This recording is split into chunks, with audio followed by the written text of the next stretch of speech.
Testing. Okay, now I can hear it.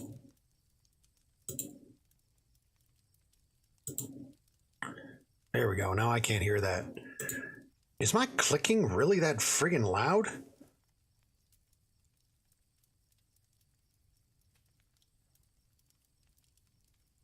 Can you all hear my clicking?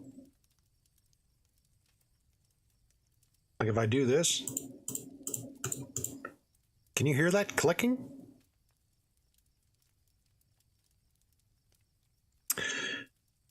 Anyway, scuffed opening, scuffed. Reset. Aho, mitakuye, I say hello, all my relations. How y'all doing? My name is The Lucky Coyote, and today we are going to be reading some more Edgar Allan Poe.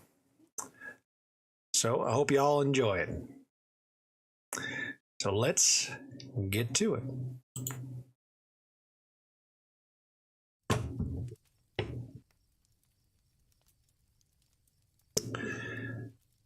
The Mystery of Marie Roget, a sequel to The Murders in Rue Morgue. There is an ideal series of events which run parallel with real ones. They rarely coincide. Men and circumstances generally modify the ideal train of events so that it seems imperfect, and its consequences are equally imperfect. Thus, with the Reformation, instead of Protestantism, came Lutheranism. Novalis, Moral Ansichten.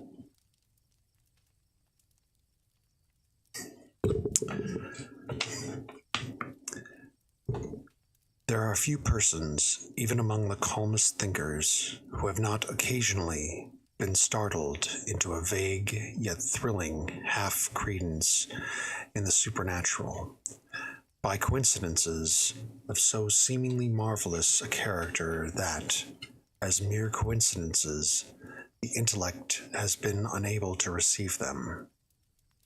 Such sentiments, for the half-credences of which I speak, have never the full force of thought.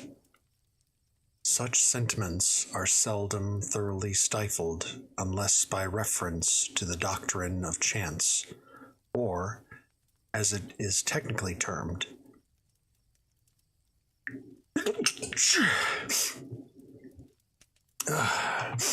sorry, I sneezed.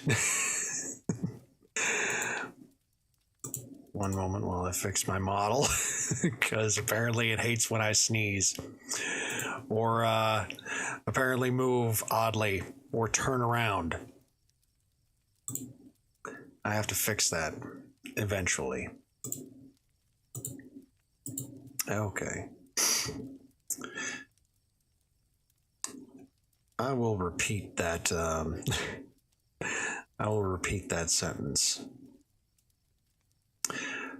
Such sentiments, for the half-credences of which I speak, have never the full force of thought. Such sentiments are seldom thoroughly stifled, unless by reference to the doctrine of chance, or, as it is technically termed, the calculus of probabilities. Now this calculus is, in its essence, purely mathematical, and thus we have the anomaly of the most rigidly exact in science applied to the shadow and spirituality of the most intangible in speculation. The extraordinary details which I am now called upon to make public will be found to form, as regards sequence of time, the primary branch of a series of scarcely intelligible coincidences, whose secondary or concluding branch will be recognized by all readers in the late murder of Marie Cecilia Rogers at New York. When in an article entitled "The Murders in Rue Morgue," I endeavored, about a year ago, to depict some very remarkable features in the mental character of my friend, the Chevalier see Augustin Dupin. It did not occur to me that I should ever resume the subject. This depicting of character constituted my design, and this design was thoroughly fulfilled in the wild train of circumstances brought to instance Dupin's idiosyncrasy.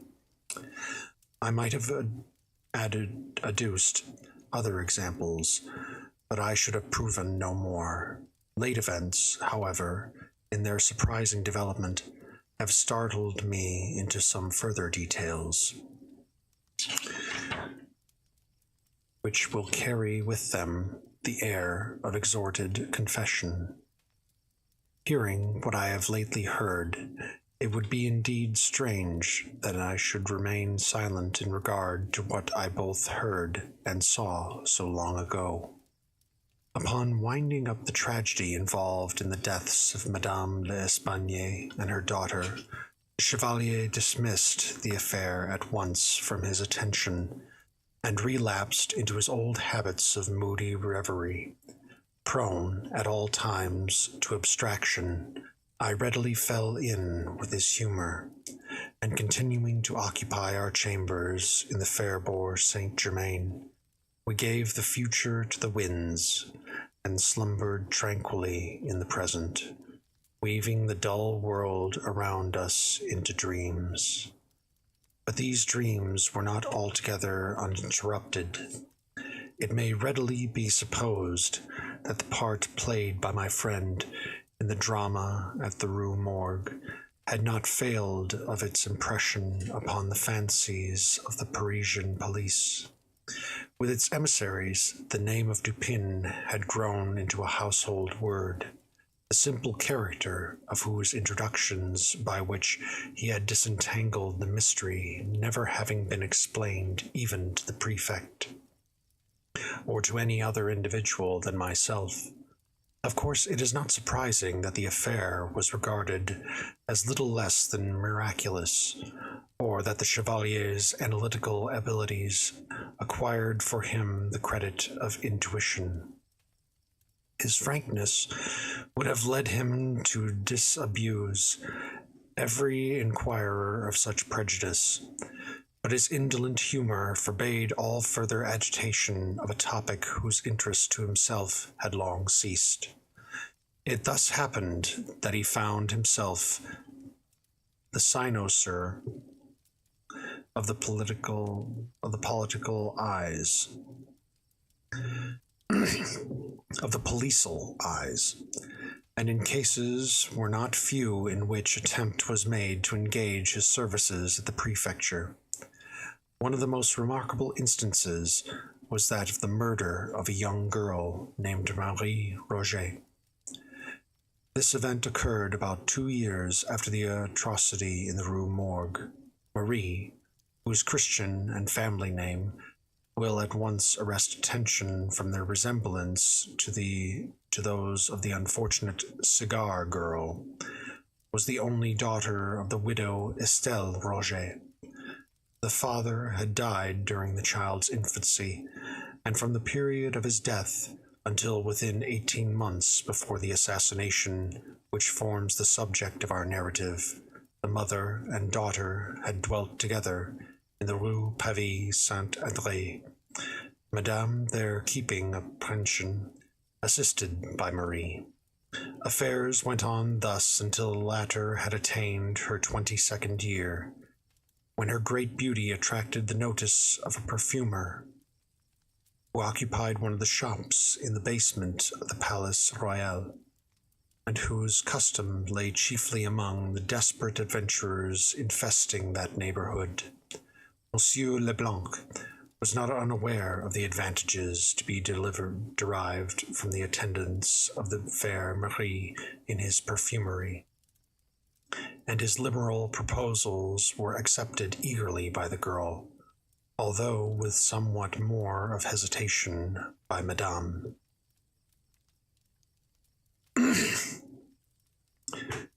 The anticipations of the shopkeeper were realized, and his rooms soon became notorious through the charms of the surprisingly glisette. She had been in his employ about a year when her admirers were thrown into confusion by her sudden disappearance from the shop. Monsieur Leblanc was unable to account for her absence, and Madame Roget was distracted with anxiety and terror. The public papers immediately took up the theme, and the police were upon the point of making serious investigations. When, one fine morning, after the lapse of a week, Marie, in good health, but with somewhat saddened air, made her reappearance at her usual counter in the perfumery, all inquiry, except that of a private character, was, of course, immediately hushed.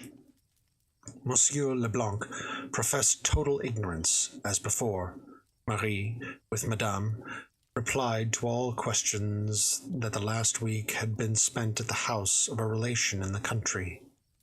Thus the affair died away, and was generally forgotten, for the girl, ostensibly to relieve herself from the impertinence of curiosity, soon bade a final adieu to the perfumer, and sought the shelter of her mother's residence in the Rue Pavée Saint-André.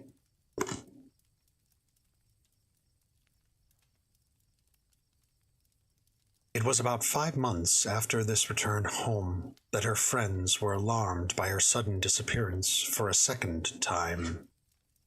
3 days elapsed, and nothing was heard of her.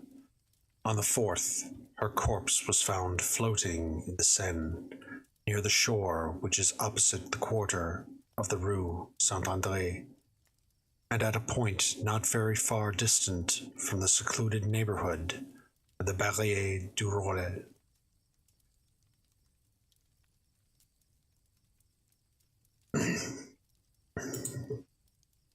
The atrocity of this murder, for it was at once evident that murder had been committed, the youth and beauty of the victim, and, above all, her previous notoriety, conspired to produce intense excitement in the minds of the sensitive Parisians. I can call to mind no similar occurrence producing so general and so intense an effect. For several weeks, in the discussion of this one absorbing theme, even the momentous political topics of the day were forgotten. The prefect made unusual exertions, and the powers of the whole Parisian police were, of course, tasked to the utmost extent. Upon the first discovery of the corpse, it was not supposed that the murderer would be able to elude for more than a very brief period, but the inquisition, which was immediately set on foot, it was not until the expiration of a week that it was deemed necessary to offer a reward, and even then this reward was limited to 1,000 francs. In the meantime, the investigation proceeded with vigor, if not always with judgment, and numerous individuals were examined to no purpose, while, owing to the continual absence of all clue to the mystery, the popular excitement greatly increased. At the end of the 10th day, it was thought advisable to double the sum originally proposed, and, at length, the second week having elapsed without leading to any discoveries, and the prejudice which always exists in Paris against the police having given vent to itself in several serious émeutes. The prefect took it upon himself to offer the sum of 20,000 francs, quote, for the conviction of the assassin, end quote, or, if more than one should prove to have been implicated, quote, for the conviction of any one of the assassins, end quote. In the proclamation setting forth this reward, a full pardon was promised to any accomplice who should come forward in evidence against his fellow, and to the whole who appended, wherever it appeared, the private placard of a committee of citizens offering 10,000 francs in addition to the amount proposed by the prefecture. The entire reward thus stood at no less than 30,000 francs, which will be regarded as an extraordinary sum when we consider the humble condition of the girl, and the great frequency in large cities of such atrocities as the one described.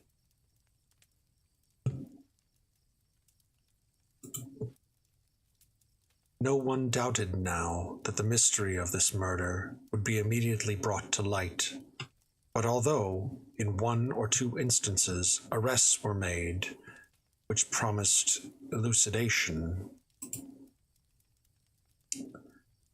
yet nothing was elicited which could implicate the parties suspected, and they were discharged forthwith. Strange as it may appear, the 3rd week from the discovery of the body had passed, and passed without any light being thrown upon the subject, before even a rumor of the events which had so agitated the public mind reached the ears of Dupin and myself. Engaged in researches which had absorbed our whole attention, it had been nearly a month since either of us had gone abroad, or received a visitor, or more than glanced at the leading political articles in one of the daily papers. In the first intelligence of the murder was brought to us by G. in person. He called upon us early in the afternoon of the 13th of July, 18, and remained with us until late in the night. He had been piqued by the failure of all his endeavors to ferret out the assassins. His reputation, so he said with a peculiarly Parisian air, was at stake.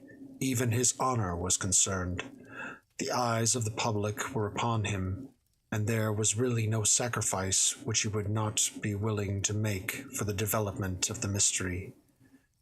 He concluded a somewhat droll speech with a compliment upon what he was pleased to term as the tact of Dupin, and made him a direct and certainly a liberal proposition, the precise nature of which I do not feel myself at liberty to disclose, but which has no bearing upon the proper subject of my narrative.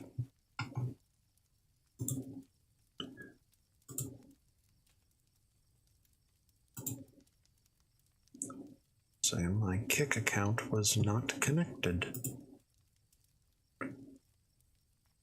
Was the issue?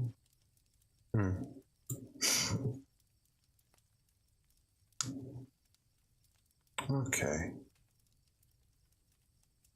Caster Labs apparently does not like Kik. Odd. Well, apparently it's in beta, then, according to them.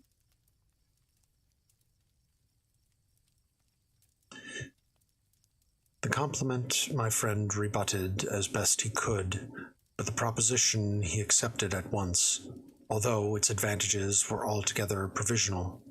This point being settled, the prefect broke forth at once into explanations of his own views, interspersing them with long comments upon the evidence, of which latter we were not yet in possession. He discoursed much, and, beyond doubt, learnedly, while I hazarded an occasional suggestion as the night wore drowsily away. Dupin, sitting steadily in his accustomed armchair, was the embodiment of respectful attention. He wore spectacles during the whole interview, and an occasional glance beneath their green glasses sufficed to convince me that he slept not the less soundly, because silently, throughout the 7 or 8 leaden-footed hours which immediately preceded the departure of the prefect.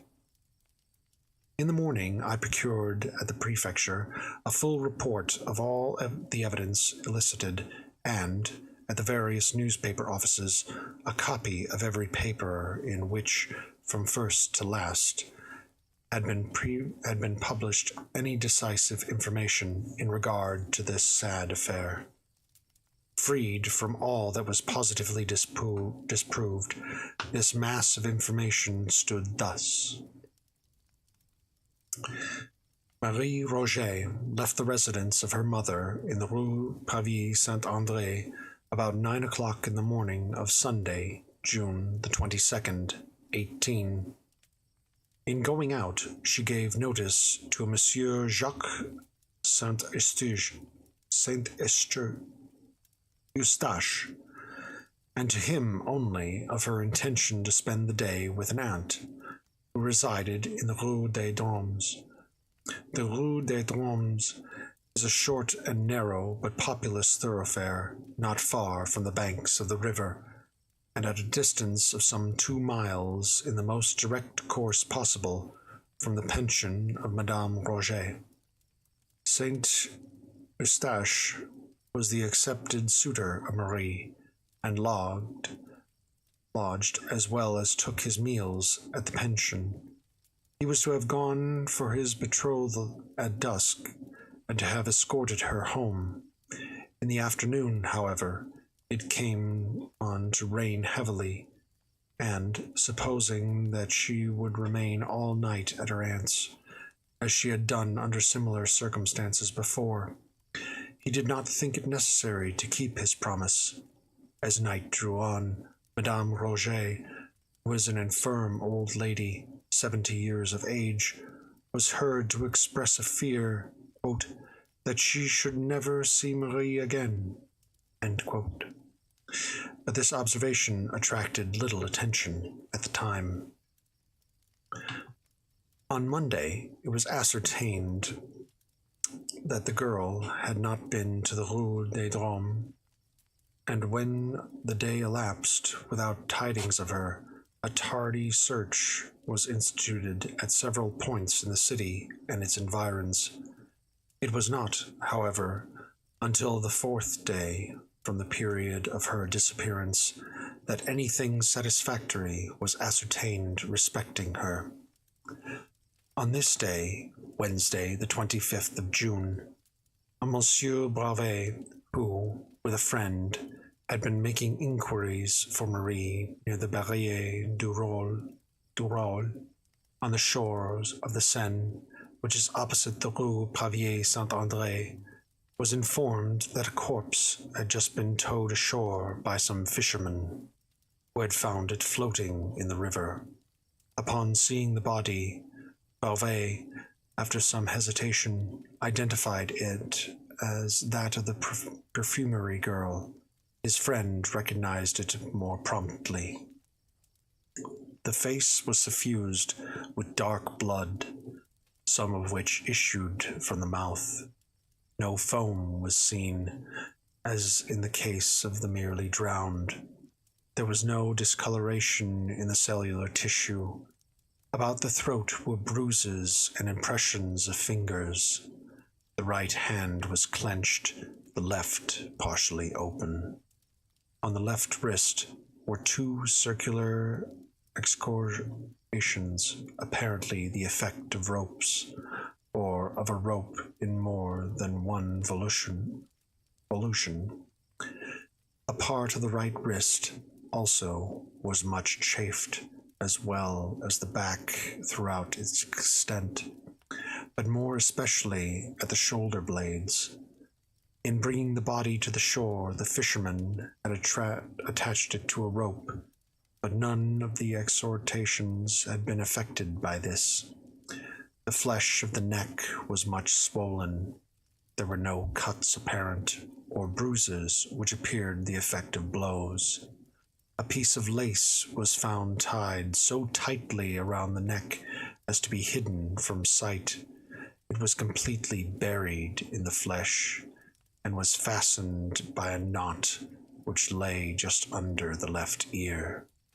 This alone would have sufficed to produce death. The medical testimony spoke confidently of the very virtuous character of the deceased. She had been subjected, it said, to brutal violence, the corpse was in such condition when found that there could have been no difficulty in its recognition by friends. The dress was much torn and otherwise disordered. In the outer garment, a slip about a foot wide had been torn upward from the bottom hem to the waist, but not torn off. It was wound 3 times around the waist and secured by a sort of hitch in the back. The dress immediately beneath the frock was of fine muslin, and from this a slip of 18 inches wide had been torn entirely out, torn very evidently and with great care. It was found around her neck, fitting loosely and secured with a hard knot. Over this muslin slip and the slip of lace, the strings of a bonnet were attached, the bonnet being appended.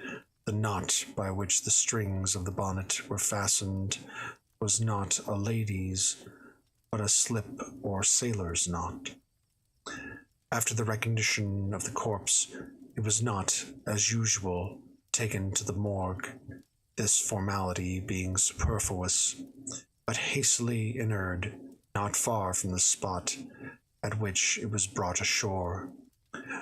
Through the exertions of the Beauvais, the matter was industriously hushed up as far as possible, and several days had elapsed before any public emotion resulted. A weekly paper, however, at length took up the theme. The corpse was disinterred, and a re-examination instituted, but nothing was elicited beyond what had been already noted. The clothes, however, were now submitted to the mother and friends of the deceased, and fully identified as those worn by the girl upon leaving home.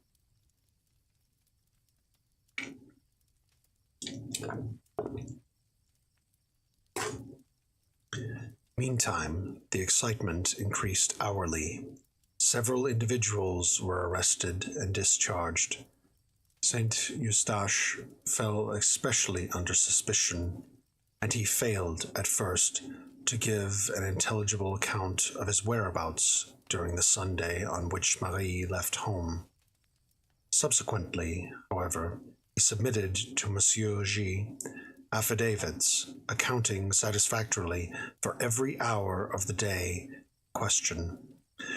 As time passed and no discovery ensued, 1,000 contradictory rumors were circulated, and journalists busied themselves in suggestions.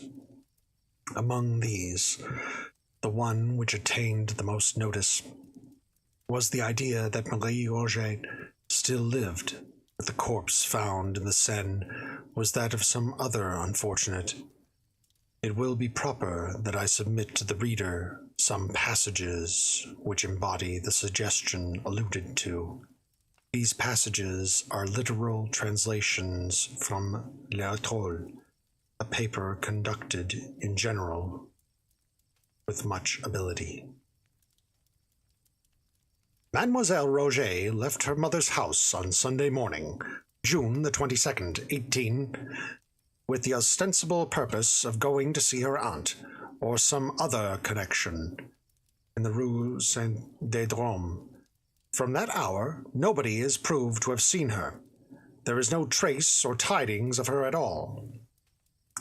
There has no person whatever come forward so far who saw her at all on that day after she left her mother's door. Now, though we have no evidence that Marie Roget was in the land of the living after 9 o'clock on Sunday, June the 22nd, we have proof that, up to that hour, she was alive. On Wednesday noon, at 12, a female body was discovered afloat on the shore of the Barrière du Roule.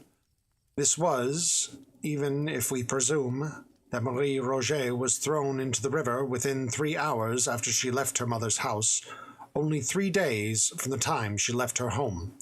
3 days to an hour. But it is folly to suppose that the murderer, if murder was committed on her body, could have been consummated soon enough to have enabled her murderers to throw the body into the river before midnight. Those who are guilty of such horrid crimes choose darkness rather than light. Thus we see that if the body found in the river was that of Marie Roget, it could only have been in the water 2.5 days, or 3 at the outside. All experience has shown that drowned bodies, or bodies thrown into the water immediately after death by violence, require from 6 to 10 days for sufficient decomposition to take place to bring them to the top of the water. Even where a cannon is fired over a corpse, it rises before at least 5 or 6 days' immersion. It sinks again if let alone. Now we ask, what was there in the case to cause a departure from the ordinary course of nature? If the body had been kept in its mangled state on shore until Tuesday night, some trace would be found on shore of the murderers.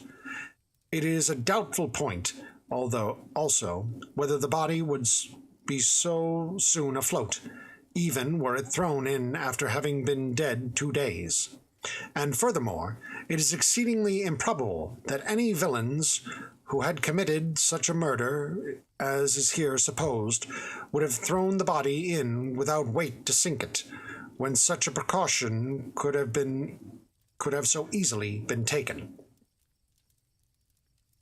The editor here proceeds to argue that the body must have been in the water not 3 days merely, but at least 5 times 3 days, because it was so far decomposed that Beauvais had great difficulty in recognizing it. This latter point, however, was fully disproved. I continue the translation. What then are the facts on which M. Beauvais says that he has no doubt the body was that of Marie Roget? He ripped up the gown sleeve and says he found marks which satisfied him of the identity. The public generally supposed those marks to have consisted of some description of scars. He rubbed the arm and found hair upon it, something indefinite, we think, as can readily be imagined, as little conclusive as finding an arm in the sleeve.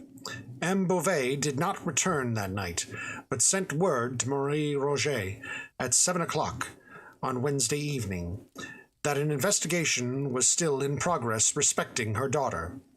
If we allow that Madame Roget, from her age and grief, could not go over, which is allowing a great deal, there certainly must have been some one who would have thought it worth a while to go over and attend the investigation, if they thought the body was that of Marie. Nobody went over. There was nothing said or heard about the matter in the Rue Pavier Saint-André that reached even the occupants of the same building. M. Saint-Eustache, the lover and intended husband of Marie, who boarded in her mother's house, disposes that he did not hear of the discovery of the body of his intended until the next morning, when M. Beauvais came into his chamber and told him of it. For an item of news like this, it strikes us it was very coolly received. One moment.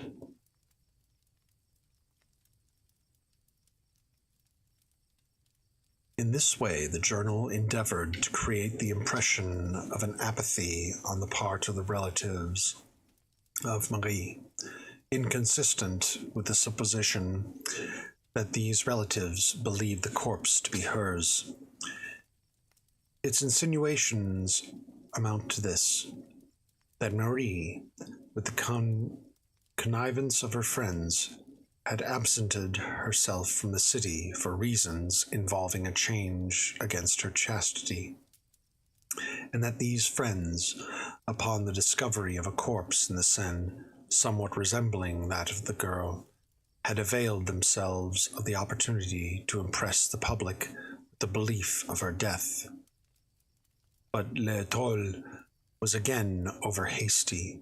It was distinctly proved that no apathy, such as was imagined, existed, that the old lady was exceedingly feeble, and so agitated as to be unable to attend to any duty, that Saint Eustache, so far from receiving the news coolly, was distracted with grief, and bore himself so frantically that M. Beauvais prevailed upon a friend and relative to take charge of him, and prevent his attending the examination at the disinterment.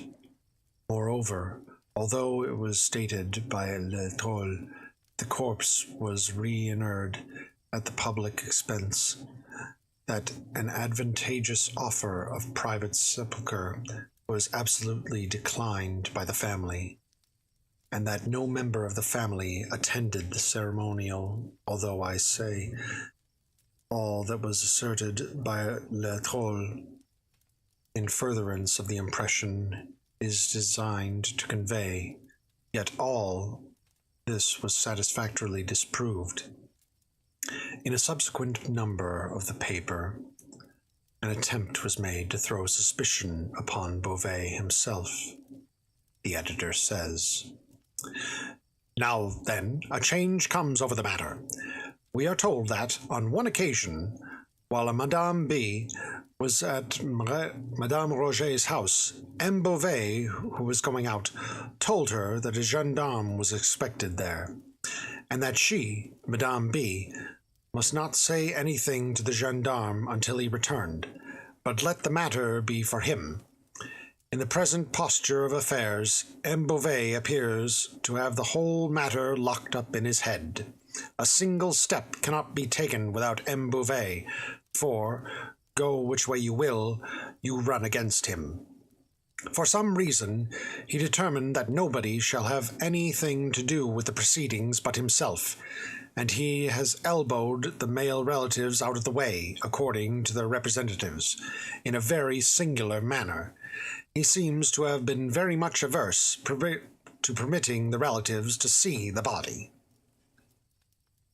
By the following fact, some colour was given to the suspicion thus thrown upon Beauvais.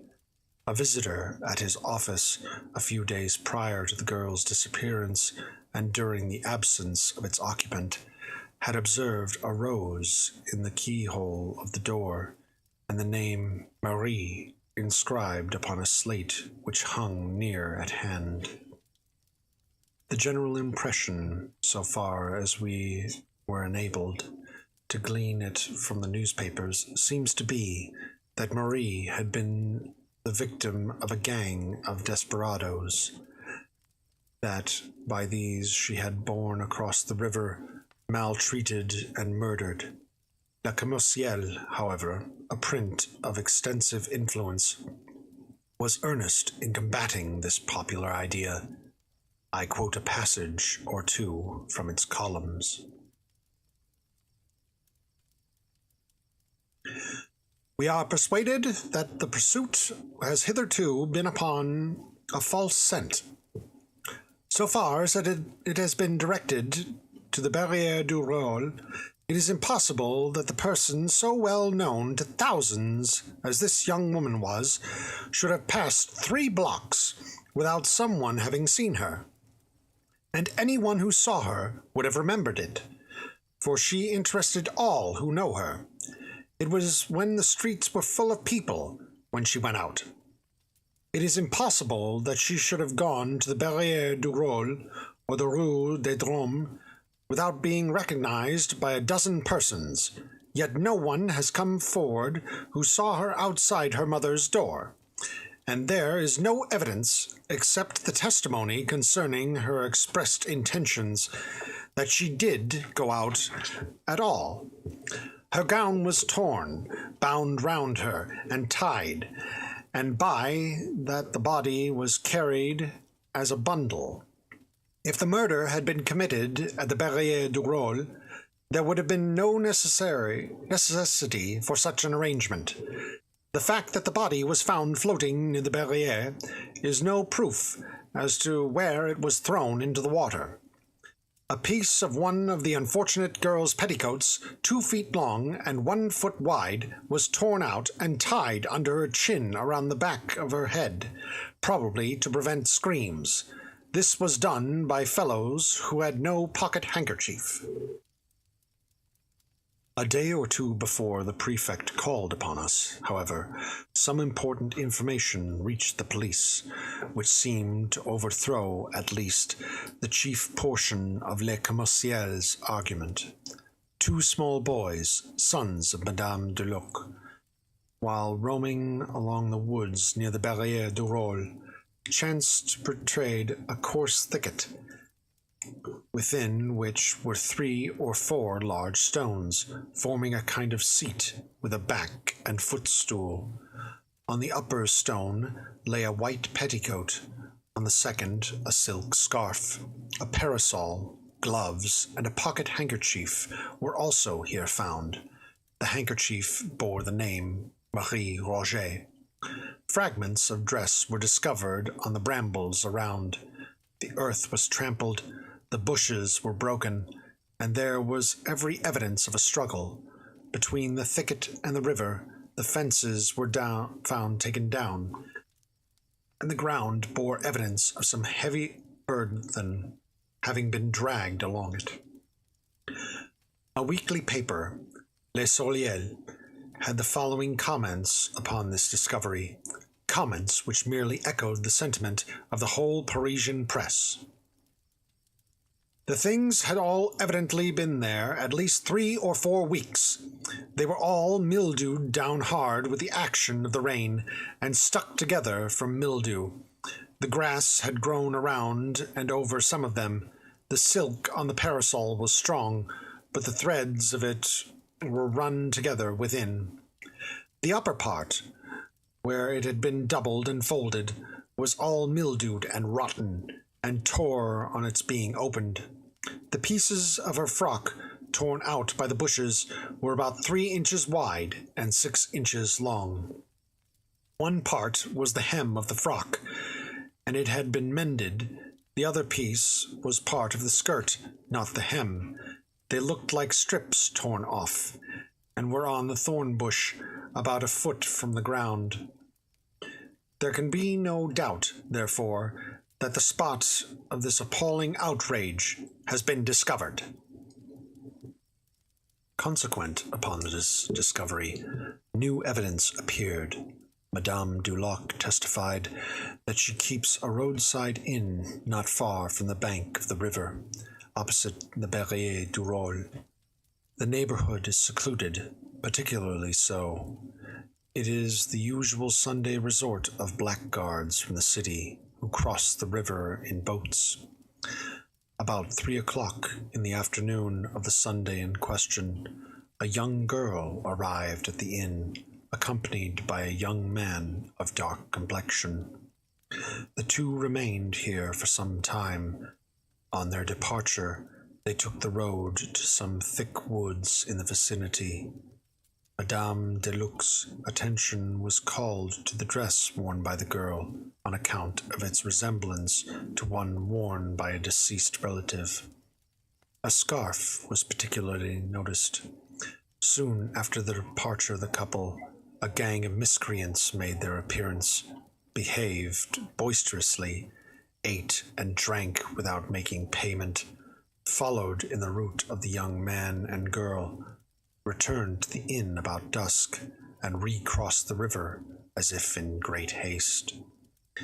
It was soon after dark upon this same evening that Madame de Luc, as well as her eldest son, heard the screams of a female in the vicinity of the inn. The screams were violent but brief. Madame D. recognized not only the scarf which was found in the thicket, but the dress which was discovered upon the corpse. An omnibus driver, Valence, now also testified that he saw Marie Roget cross a ferry on the Seine on the Sunday in question, in company with a young man of dark complexion. He, Valence, knew Marie, and could not be mistaken in her identity.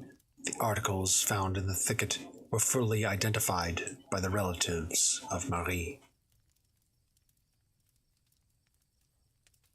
Hi Connie, how you doing? Sorry your chat isn't showing up on my live stream. Because unfortunately, Caster Labs is having an issue with connecting to Kick.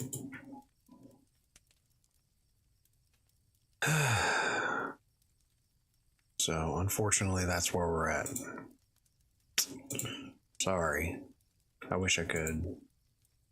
But actually, let me try it again. It seems to be.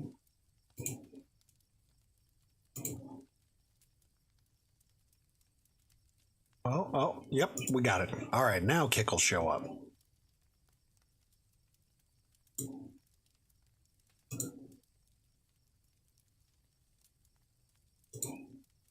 All right, now the Kick chat will show up. The items of evidence and information thus collected by myself from the newspapers at the suggestion of Dupin embraced only one more point, but this was a point of seemingly vast consequence. It appears that, immediately after the discovery of the clothes as above described, the lifeless or nearly lifeless body of Saint Eustache, Marie's betrothed, was found in the vicinity of what all now supposed the scene of the outrage. A phial labeled laudanum and emptied was found near him. His breath gave evidence of the poison. Died without speaking. Upon his person was found a letter briefly stating his love for Marie, with his design of self-destruction. I need scarcely tell you, said Dupin, as he finished the perusal of my notes, that this is far more intricate case than that of the Rue Morgue, from which it differs in one important respect. This is an ordinary, although an atrocious, instance of crime. There is nothing particularly outré about it. You will observe that, for this reason, the mystery has been considered easy, when, for this reason, it should have been considered difficult of solution. Thus, at first, it was thought unnecessary to offer a reward. The myrmidons of G were able at once to comprehend how and why such an atrocity might have been committed. They could picture to their imaginations a mode, many modes, and a motive, many motives, and because it was not impossible that either of these numerous modes and motives could have been the actual one, they have taken it for granted that one of them must. But the ease of which these variable fancies were entertained, and the very plausibility which each assumed, should have been understood as indicative rather of the difficulties than of the facilities which must attend elucidation. I have therefore observed that it is by prominences above the plane of the ordinary that reasons feel her way, if at all, in her search for the true and the proper question in cases such as this. It is not so much what has occurred as what has occurred that has never occurred before. In the investigations at the house of Madame l'Espagne, the agents of G were discouraged and confounded by that very unusualness which, to a properly regulated intellect, would have afforded the sun the surest omen of success, while this same intellect might have been plunged in despair at the ordinary character of all that meet the eye in the case of the perfumery girl, and yet told of nothing but easy triumph to the functionaries of the prefecture. In the case of Madame d'Espagne and her daughter, there was, even at the beginning of our investigation, no doubt that murder had been committed, The idea of suicide was excluded at once. Here, too, we are freed at the commencement from all supposition of self-murder.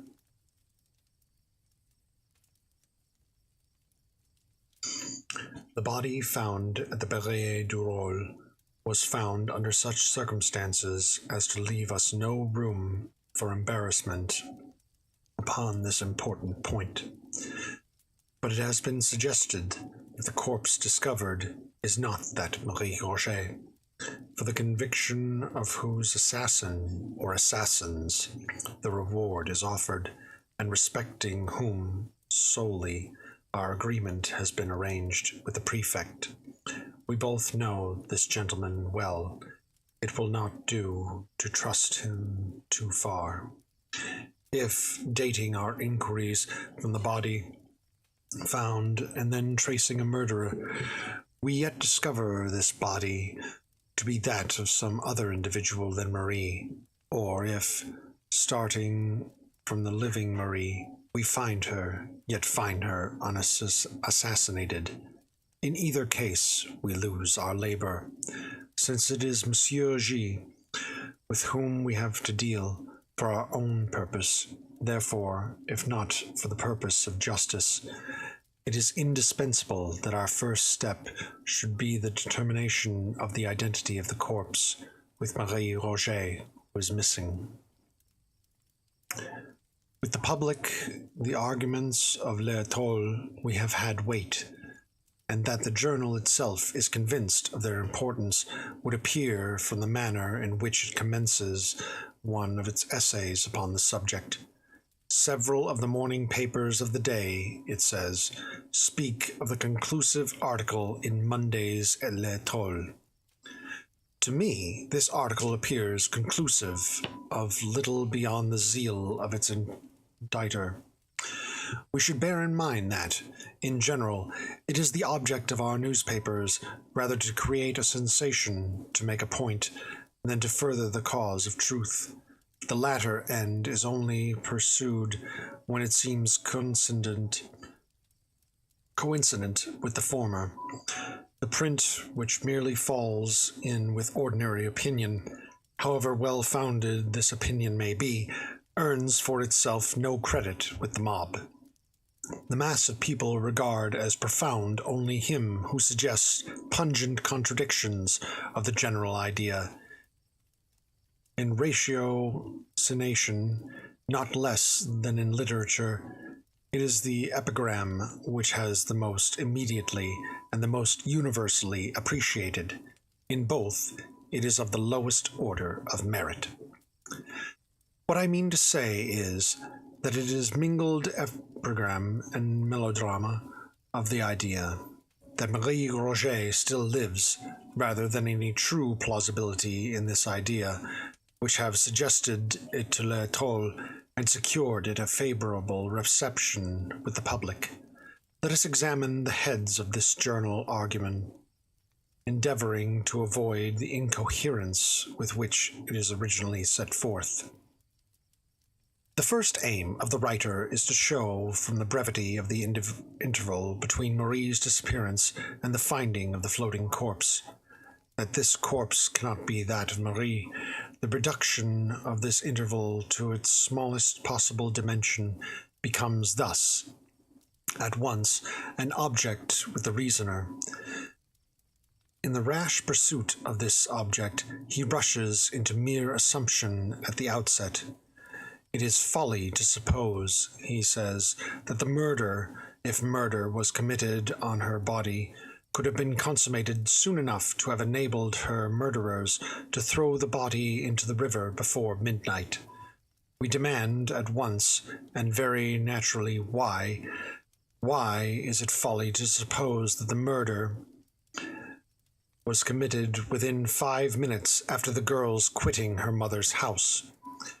Why is it folly to suppose that the murder was committed at any given period of the day? There have been assassinations at all hours. But had the murder taken place at any moment between 9 o'clock in the morning of Sunday and a quarter before midnight, there would still have been time enough to throw the body into the river before midnight. This assumption, then, amounts precisely to this, that the murder was not committed on Sunday at all, and if we allow L'Etoile to assume this, we may permit any liberties whatever.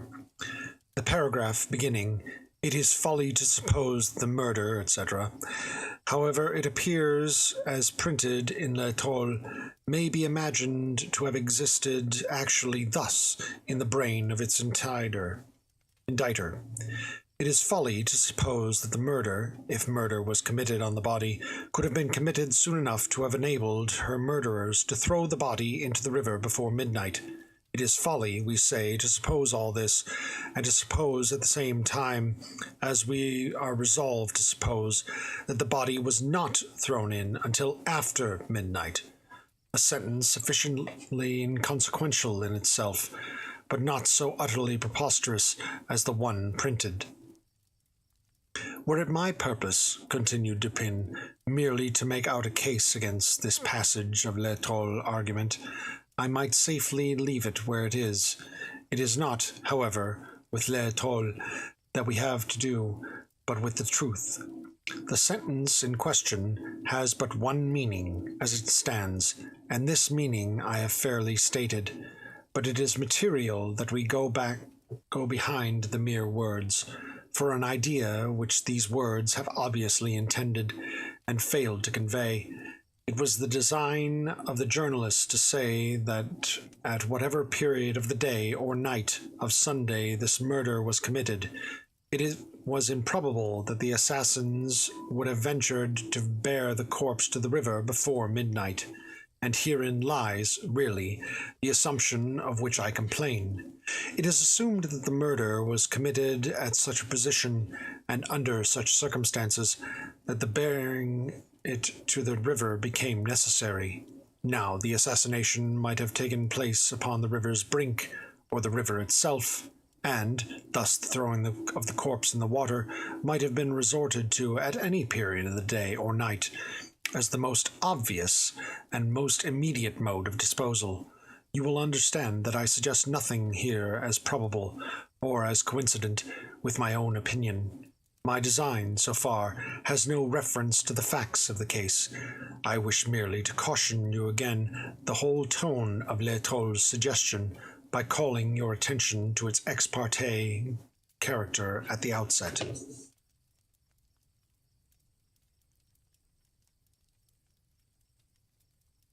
You know what happens when you make assumptions? Make an ass out of you and me.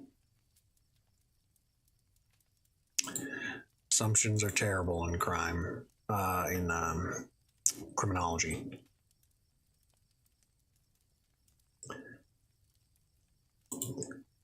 Having prescribed thus a limit to suit its own preconceived notions, having assumed that, if this were the body of Marie, it could have been in the water but a very brief time, the journal goes on to say, all experience has shown that drowned bodies, or bodies thrown into the water immediately after death by violence, require from 6 to 10 days for sufficient decomposition to take place to bring them to the top of the water.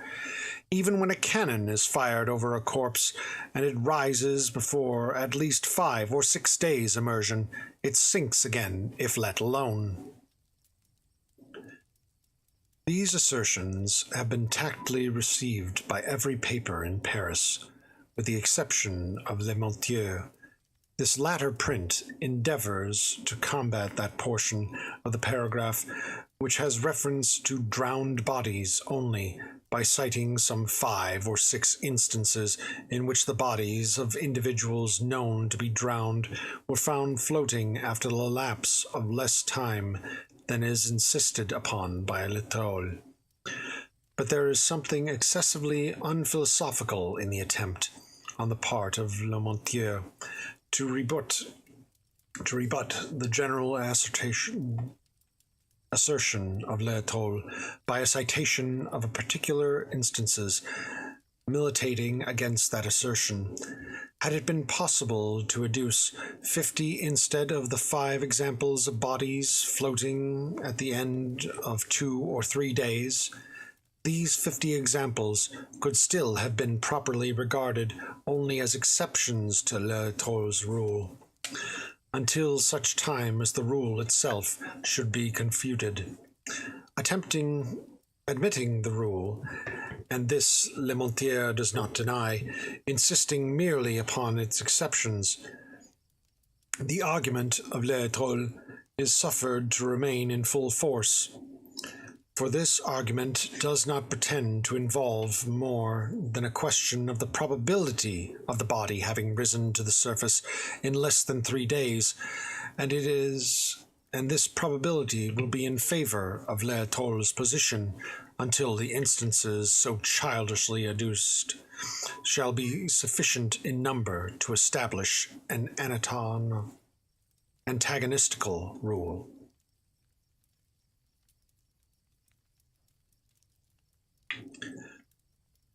You will see at once that all argument upon this head should be urged, if at all, against the rule itself, and for this end we must examine the rationale of the rule. Now, the human body in general is neither much lighter nor much heavier than the water of the Seine.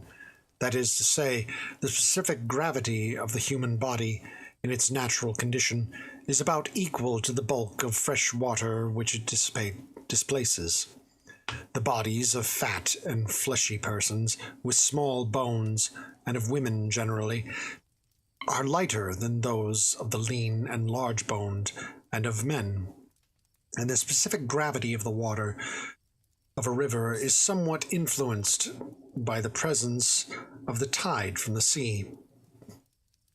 But, leaving this tide out of question, it may be said that very few human bodies will sink at all, even in fresh water, of their own accord. Almost anyone falling into a river will be enabled to float, if he suffer the specific gravity of the water fairly to be adduced in comparison with his own. That is to say, if he suffer his whole person to be immersed, with as little exception as possible. The proper position for one who cannot swim is the upright position of the walker on land, with the head thrown fully back and immersed, the mouth and nostrils alone remaining above the surface. Thus circumstanced, we shall find that we float without difficulty and without exertion. It is evident, however, that the gravities of the body and of the bulk of water displaced are very nicely balanced, and that a trifle will cause either to preponderate. An arm, for instance, uplifted from the water and thus deprived of its support in an additional weight sufficient to immerse the whole head, while the accidental aid of the smallest piece of timber will enable us to elevate the head so as to look about. Now, in the struggles of one unused to swimming, the arms are invariably thrown upward, while an attempt is made to keep the head in its usual perpendicular position.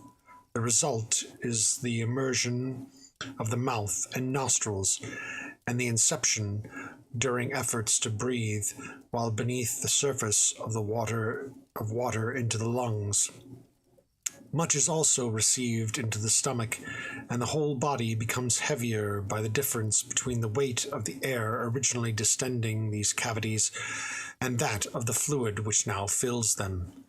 This difference is sufficient to cause the body to sink, as a general rule, but is insufficient in the cases of individuals with small bones and an abnormal quantity of flaccid or fatty matter. Such individuals float even after drowning.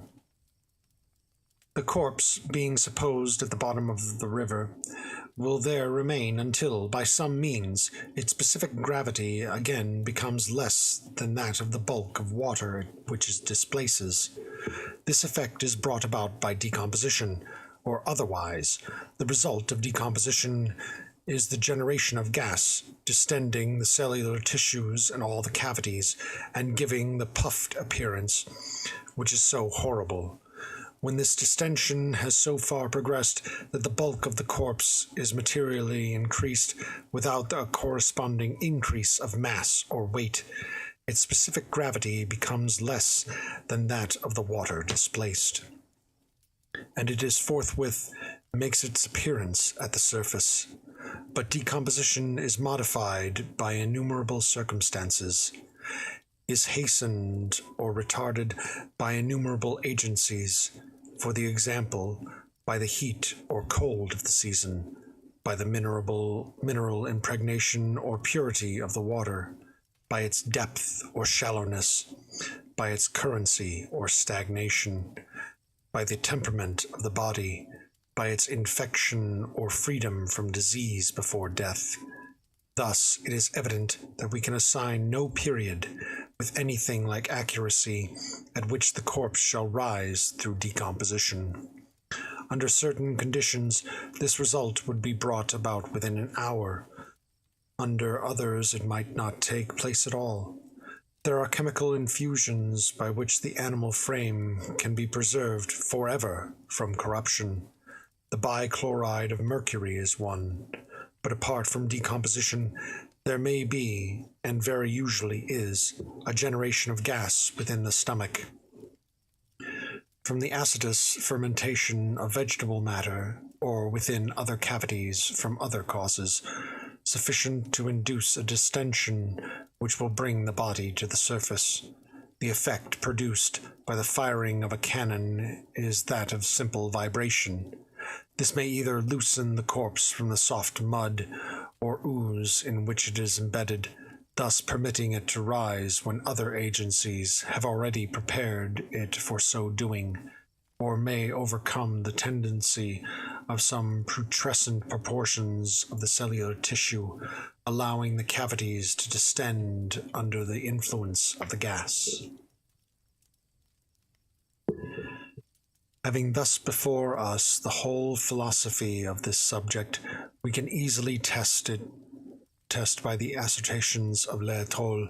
All experience shows, says this paper, that drowned bodies, or bodies thrown into the water immediately after death by violence, require from 6 to 10 days for sufficient decomposition to take place to bring them to the top of the water. Even when a cannon is fired over a corpse, and it rises before at least 5 or 6 days' immersion, it sinks again if let alone.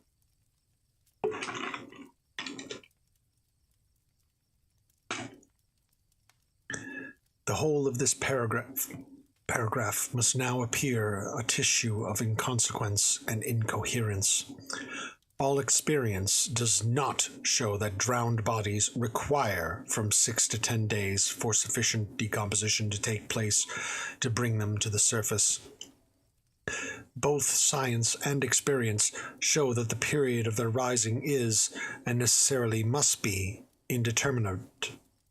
If, moreover, a body has risen to the surface through firing of cannon, it will not sink again if let alone, until decomposition has so far progressed as to permit the escape of the generated gas. But I wish to call your attention to this distinction which is made between drowned bodies and bodies thrown into the water immediately after death by violence. Although the writer admits the distinction, he yet includes them in all the same category.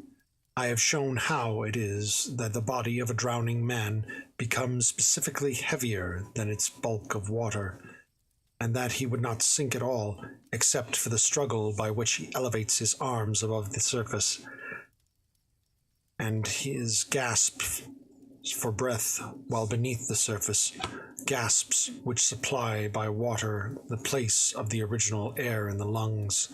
But these struggles and these gasps would not occur in the body thrown into the water immediately after death by violence. Thus, in the latter instance, the body, as a general rule, would not sink at all, a fact of which L'Etoile is evidently ignorant.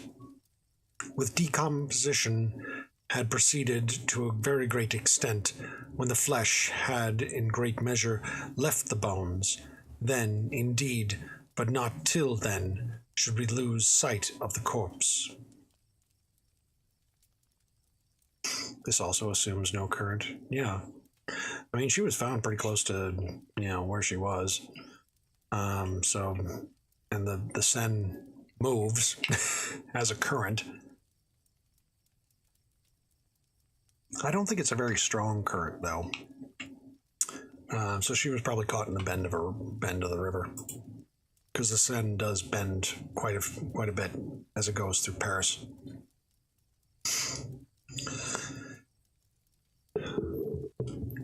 And now, what are we to make of the argument that the body found could not be that of Marie Roget, because 3 days only having elapsed, this body was found floating?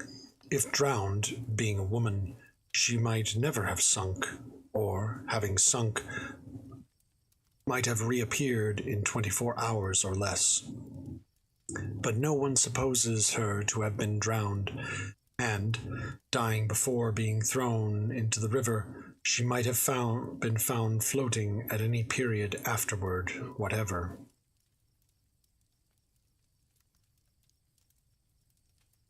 Does this make current events? Don't make me time you out, Suzu. But, says L'Etoile, if the body had been kept in its mangled state on the shore until Tuesday night, some trace would have been found on the shore of the murderers. Here it is at first difficult to perceive the intention of the reasoner. He means to anticipate what he imagines would be an objection to his theory, vis-a-vis, that the body was kept on the shore 2 days, suffering rapid decomposition, more rapid than if immersed in water. He supposes that, had this been the case, it might have appeared at the surface on the Wednesday, and thinks that only under such circumstances it could have so appeared. He is accordingly in haste to show that it was not kept on the shore, for, if so, some trace would be found on the shore of the murderers.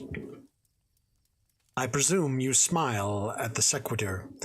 You cannot be made to see how the mere duration of the corpse on the shore could operate to multiply traces of the assassins, nor can I.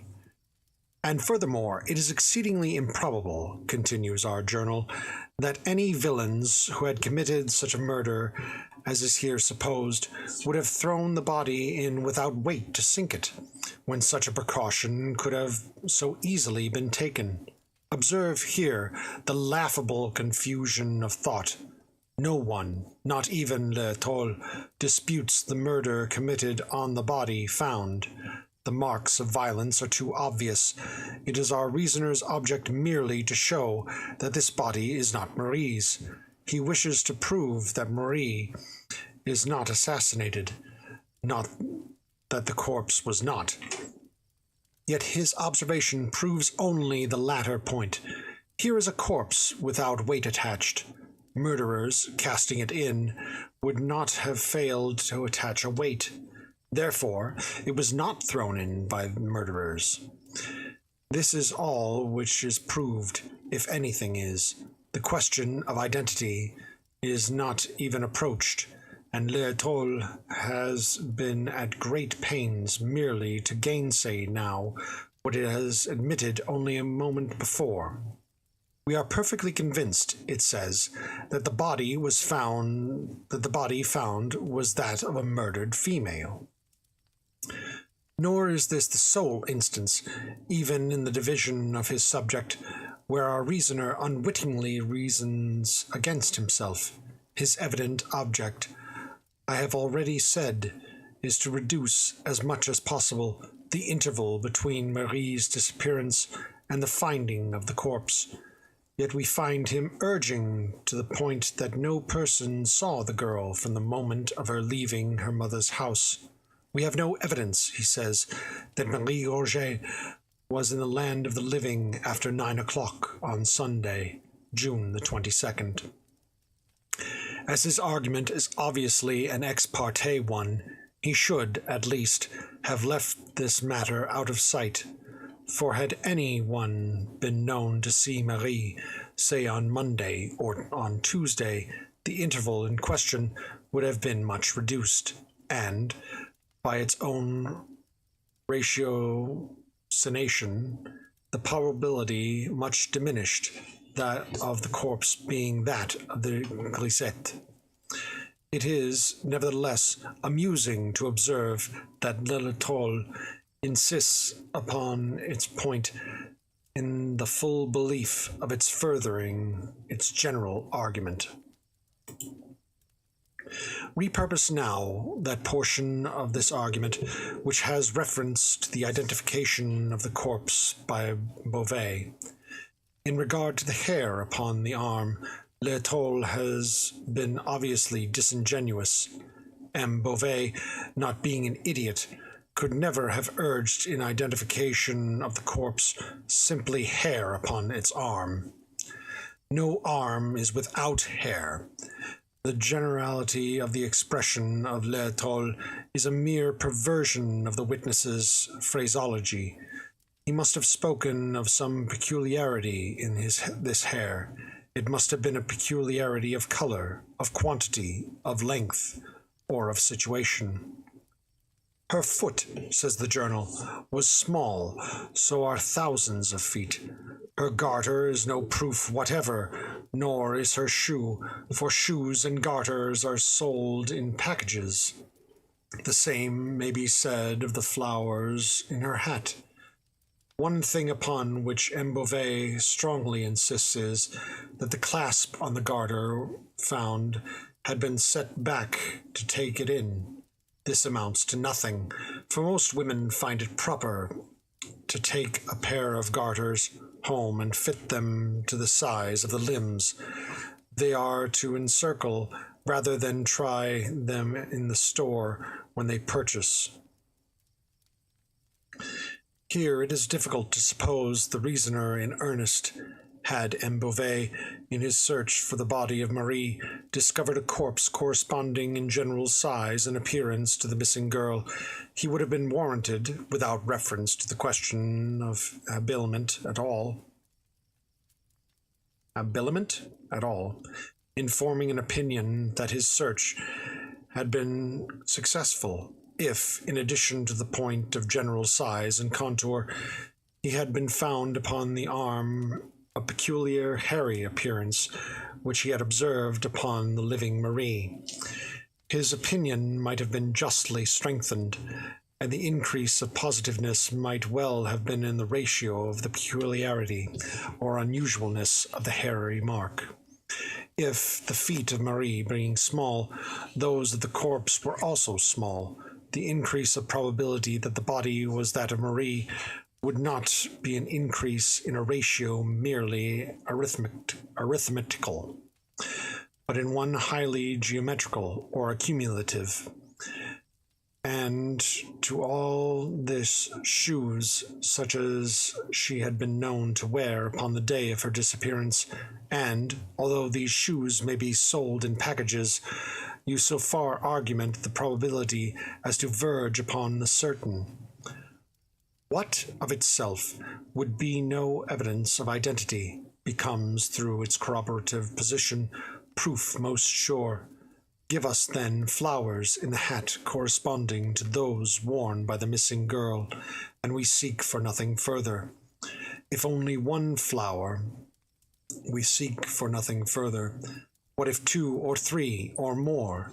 Each successive one is multiple evidence, proof not added to proof, but multiplied by hundreds or thousands. Let us now discover upon the deceased garters such as the living used, and it is almost folly to proceed.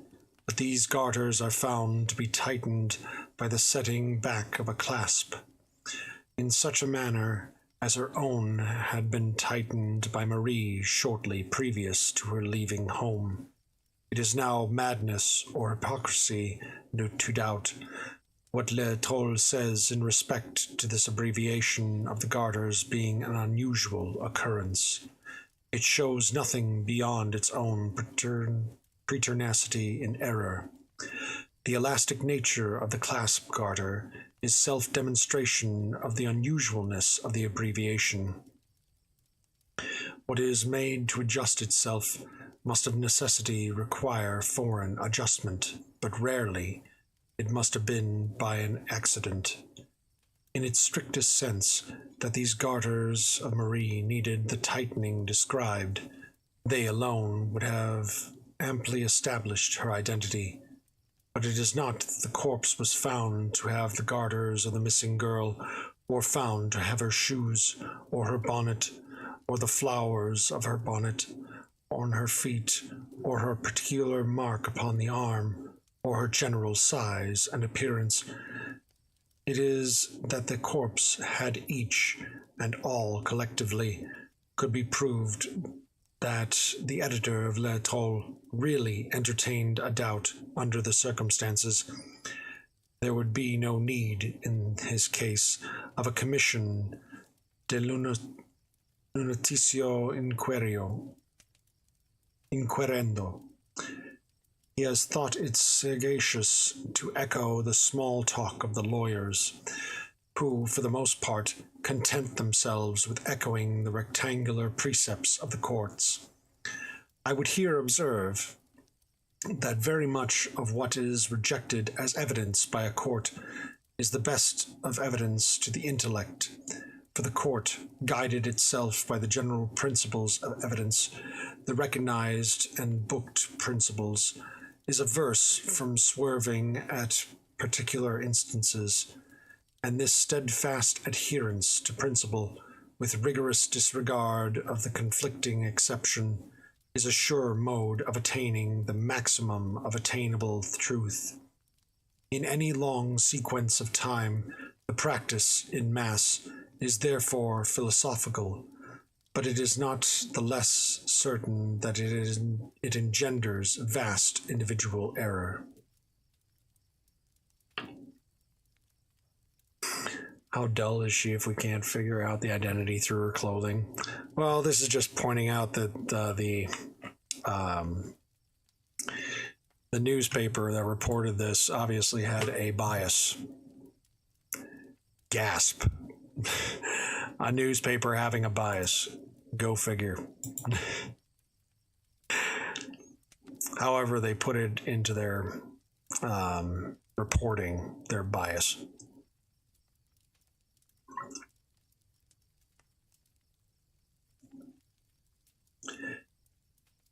In respect to the insinuations leveled at Beauvais, you will be willing to dismiss them in a breath. You have already fathomed the true character of this good gentleman. He is a busybody, with much of romance and little of wit. Any one so constituted will readily so conduct himself, upon occasion of real excitement, as to render himself liable to suspicion on the part of the over-acute or the ill-disposed. M. Beauvais, as it appears from your notes, had some personal interviews with the editor of Le Troll, and offended him by venturing an opinion that the corpse, notwithstanding the theory of the editor, was, in sober fact, that of Marie. He persists, says the paper, in asserting the corpse to be that of Marie, but cannot give a circumstance in addition to those which we have commented upon, to make others believe. Now, without adverting to the fact that stronger evidence to make others believe could never have been adduced, it may be remarked that a man may very well be understood to believe, in the case of this kind, without the ability to advance a single reason for the belief of a second party. Nothing is more vague than impressions of individual identity.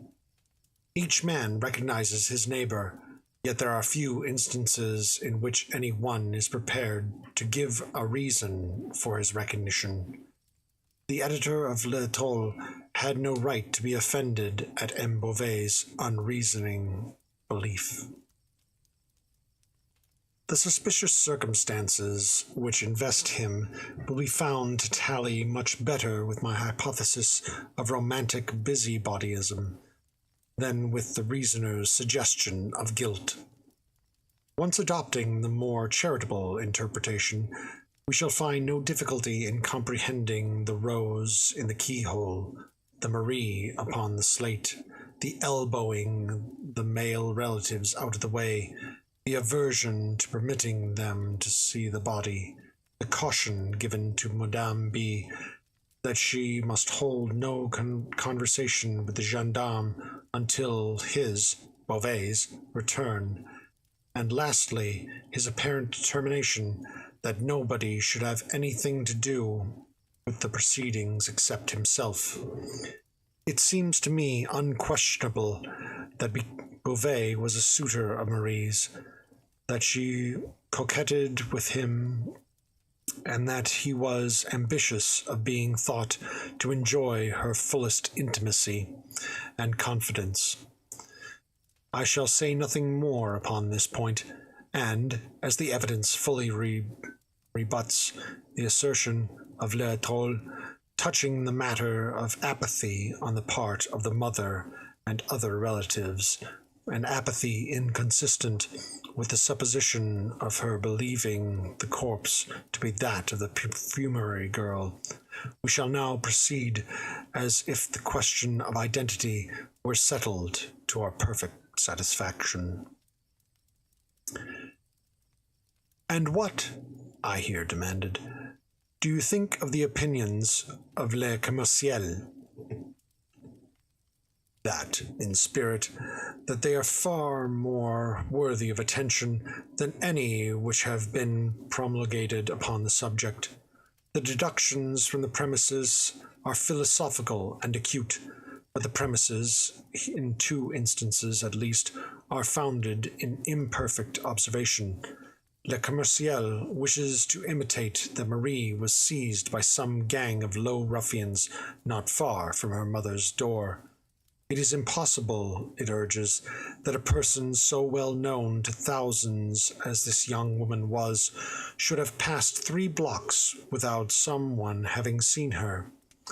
This is the idea of a man long resident in Paris, a public man, and one who walks to and fro in the city, have been mostly limited to the vicinity of the public offices.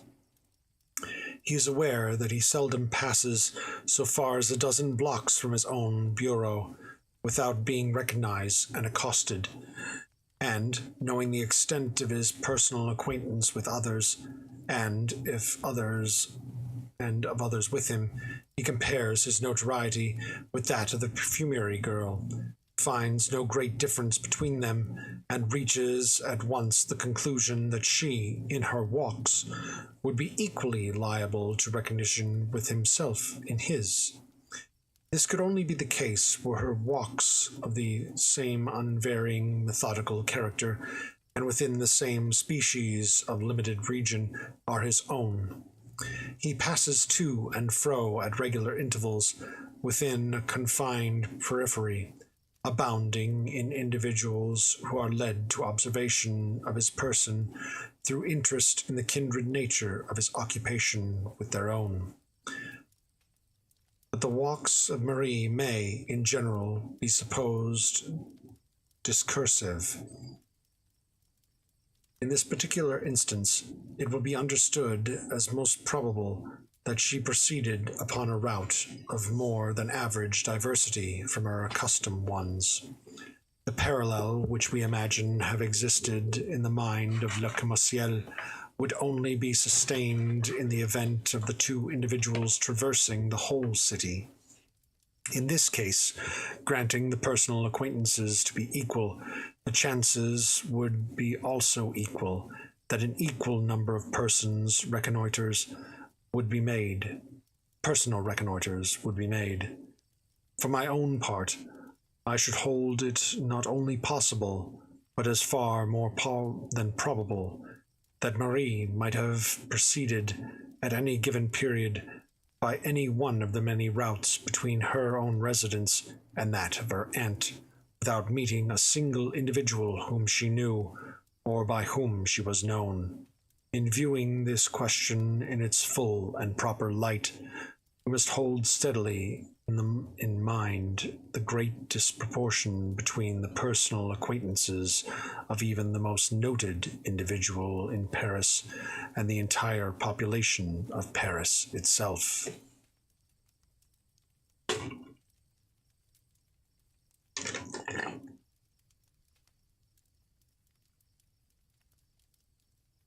But whatever force there may still appear to be in the suggestion of Le Commerciel will be much diminished when we take into consideration the hour at which the girl went abroad. It was when the streets were full of people, says Le Commerciel, that she went out, but not so. It was 9 o'clock in the morning.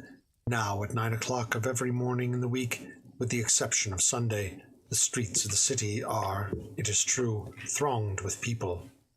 At 9 on Sunday, the populace are chiefly within doors, preparing for church. No observing person can have failed to notice the peculiarly deserted air of the town. From about 8 until 10 on the morning of every Sabbath. Between 10 and 11, the streets are thronged, but not at so early a period as that designated.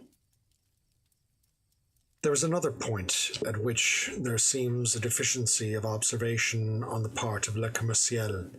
A piece, it says, of one of the unfortunate girl's petticoats, 2 feet long and 1 foot wide, was torn out and tied under her chin, and around the back of her head, probably to prevent screams. This was done by fellows who had no pocket handkerchiefs. Whether this idea is or is not well founded, we will endeavor to see hereafter. But by fellows who have no pocket handkerchiefs, the editor intends the lowest class of ruffians. These, however, are the very description of people who will always be found to have handkerchiefs, even when destitute of shirts. You must have had occasion to observe how absolutely indispensable of late years to the thorough blackguard has become the pocket handkerchief. And what are we to think, I asked, of the article in Le Soleil,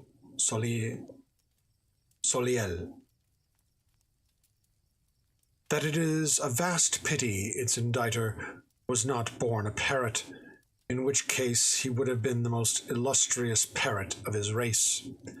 He has merely repeated the individual terms of the already published opinion, collecting them with a laudable industry from its paper, and from that the things had all evidently been there, he says, at least 3 or 4 weeks, and there can be no doubt that the spot of this appalling outrage has been discovered. The facts, here restated by Le Soleil, are very far indeed from removing my doubts upon the subject, and we will examine them more particularly hereafter in connection with another division of the theme. At present, we must occupy ourselves with other investigations. You cannot fail to have remarked the extreme laxity of the examination of the corpse. To be sure, the question of identity was readily determined, or should have been, but there were other points to be ascertained. Had the body been in any respect despoiled? Had the deceased any articles of jewelry about her person upon leaving home? If so, had she any when found? These are important questions utterly untouched by the evidence, and there are others of equal moment, which have met with no attention. We must endeavor to satisfy ourselves by personal inquiry. The case of Saint Eustache must be re-examined. I have no suspicion of this person, but let us proceed methodically. We will ascertain beyond a doubt the validity of the affidavits in regard to his whereabouts on Sunday. Affidavits of this character are readily made matter of mystification. Should there be nothing wrong here, however, we will dismiss Saint Eustache from our investigations. His suicide, however corroborative of suspicion, were there found to be deceit in the affidavits, is, without such deceit, in no respect an unaccountable circumstance, or one which need cause us to deflect from the line of ordinary analysis. In that which I now propose, we will discard the interior points of this tragedy, and concentrate our attention upon its outskirts. Not the least usual error in investigations such as this is the limiting of inquiry to the immediate, with total disregard of the collateral or circumstantial events. It is the malpractice of the courts to confine evidence and discussion to the bounds of apparent relevancy. Yet experience has shown, and true philosophy will always show, that a vast, perhaps the larger portion of truth arises from the seemingly irrelevant. It is through the spirit of this principle, if not precisely through its letter, that modern science has resolved to calculate upon the unforeseen. But perhaps you do not comprehend me. The history of human knowledge has so interruptedly shown that to collateral or incidental or accidental events we are indebted for the most numerous and most valuable discoveries, that it has at length become necessary, in prospective view of improvement, to make not only large, but the largest allowances for inventions that shall arise by chance, and quite out of the range of ordinary expectation. It is no longer philosophical to base upon what has been a vision of what it is to be. Accident is admitted as a portion of the substructure. We will make chance a matter of absolute calculation. We subject the unlooked for the unimagined to the mathematical formulae of the schools. I repeat that it is no more than fact that the larger portion of all truth has sprung from the collateral, and it is but in accordance with the spirit of the principle involved in this fact that I would divert inquiry, in the present case, from the trodden and hitherto unfruitful ground of the event itself to the contemporary circumstances which surround it. While you ascertain the validity of the affidavits, I will examine the newspapers more generally than you have as yet done. So far, we have only reconnoitered the field of investigation, but it will be strange, indeed, if a comprehensive survey, such as I propose, of the public prints will not afford us some minute points which shall establish a direction for inquiry.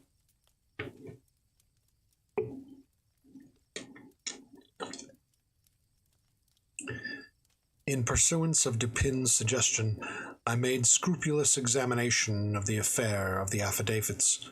The result was a firm conviction of their validity and of the consequent innocence of Saint Eustache. In the meantime, my friend occupied himself with what seemed to be to me a minuteness altogether objectless in a scrutiny of the various newspaper files. At the end of a week, he placed before me the following extracts. About 3.5 years ago, a disturbance very similar to the present was caused by the disappearance of the same Madame Roget from the perfumier of Monsieur Leblanc in the Palais Royal. At the end of a week, however, she reappeared at her customary comptoir as well as ever, with the exception of a slight paleness not altogether usual. It was given out by Monsieur Leblanc that her mother,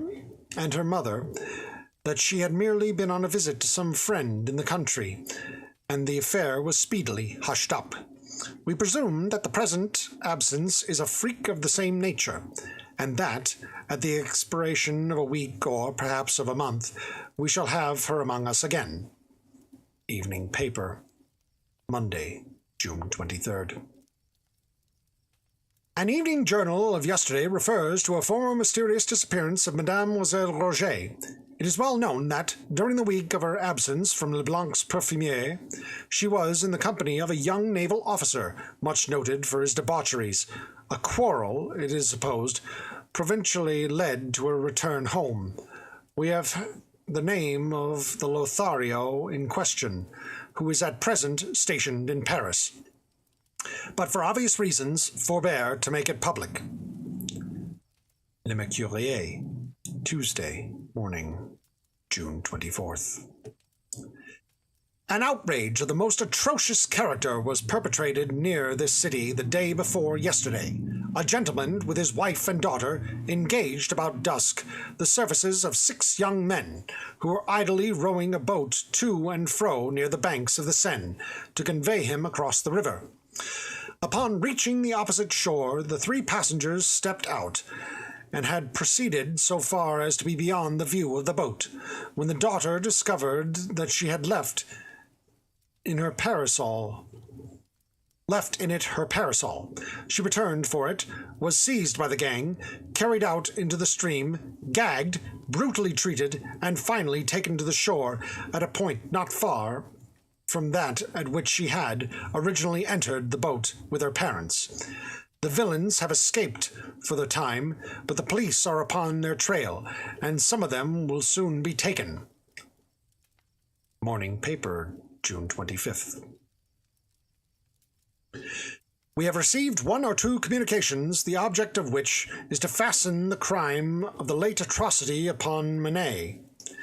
But as this gentleman has been fully exonerated by a legal inquiry, and as the arguments of our several correspondents appear to be more zealous than profound, we do not think it advisable to make them public. The morning paper, June 28th. We have received several forcibly written communications, apparently from various sources, and which go far to render in a matter of certainty that the unfortunate Marie Roget has become a victim of one of the numerous bands of blackguards which infest the vicinity of the city upon Sunday. Our own opinion is decidedly in favor of this supposition. We shall endeavor to make room for one of these arguments hereafter. The evening paper, Tuesday, June 31st. On Monday, one of the bargemen connected with the revenue service saw an empty boat floating down the Seine. Sails were lying low in the bottom of the boat. The bargeman towed it under the barge office. The next morning it was taken from thence without the knowledge of any of the officers. The rudder is now at the barge office. Le Diligence, Thursday, June 26th. Upon reading these various extracts, they not only seemed to me irrelevant, but I could perceive no mode in which any one of them could be brought to bear upon the matter in hand. I waited for some explanation from Dupin. "It is not my present design," he said, "to dwell upon the first and second of these extracts. I have copied them chiefly to show you the extreme remissness of the police, who, as far as I can understand from the prefect, have not troubled themselves in any respect with an examination of the naval officer alluded to. Yet it is mere folly to say that between the first and second disappearance of Marie there is no supposable connection. Let us admit that the first elopement to have resulted in a quarrel between the lovers, and the return home of the betrayed. We are now prepared to view a second elopement, if we know that an elopement has again taken place, as indicating a renewal of the betrayer's advances, rather than as the result of a new proposals by a second individual.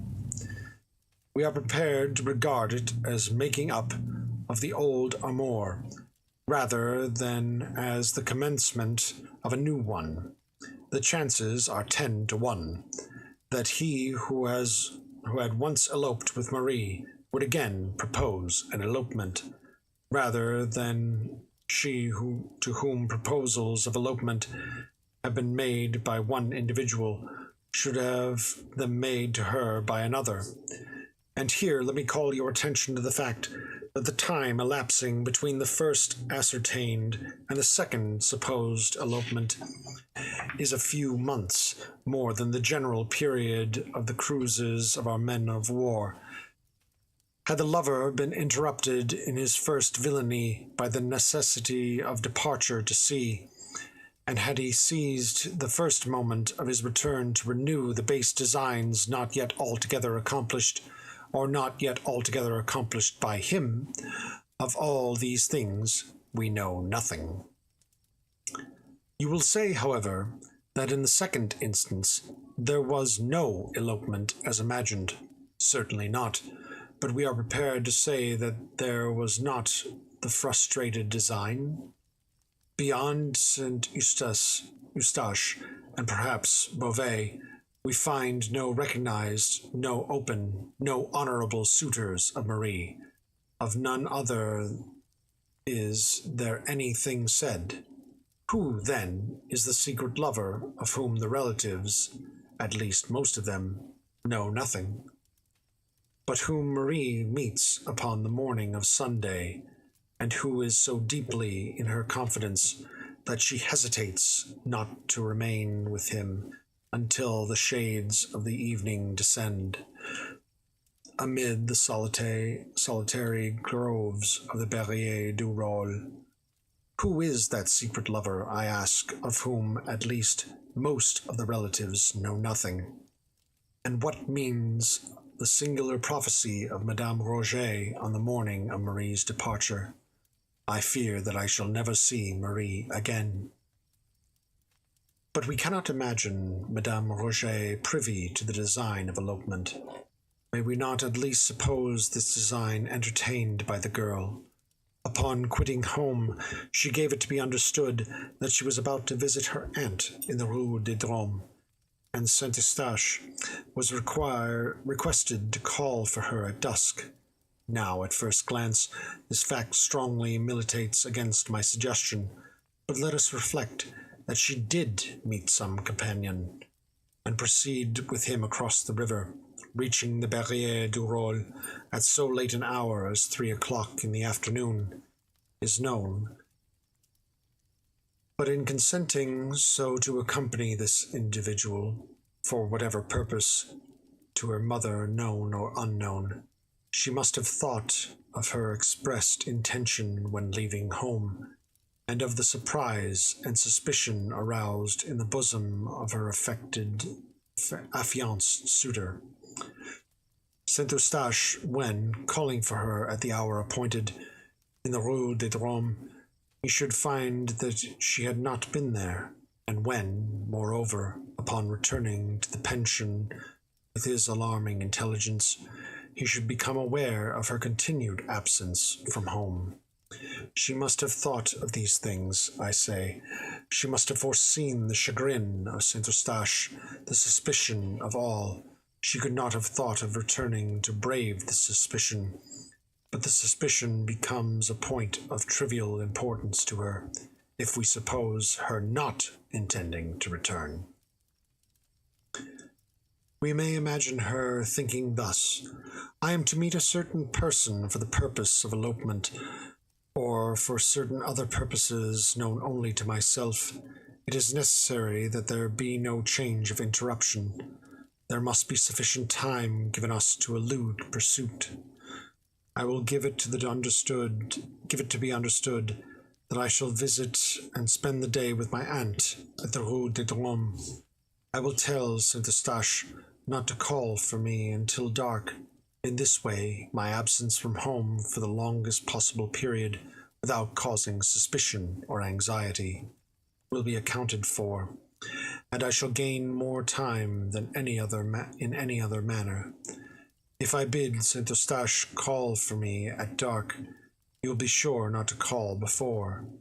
But if I wholly neglect to bid him call, my time for escape will be diminished, since it will be expected that I return the earlier, and my absence will the sooner excite anxiety. Now, if it were my design to return at all, if I had in contemplation merely a stroll with the individual in question, it would not be my policy to bid Saint Eustache calling. He will be sure to ascertain that I have played him false, a fact of which I might keep him forever in ignorance by leaving home without notifying him of my intention, by returning before dark, and by then stating that I had been to visit my aunt in the Rue des Drômes. But as it is my design never to return, or not for some weeks, or until certain concealments are effected, the gaining of time is the only point about which I need give myself any concern.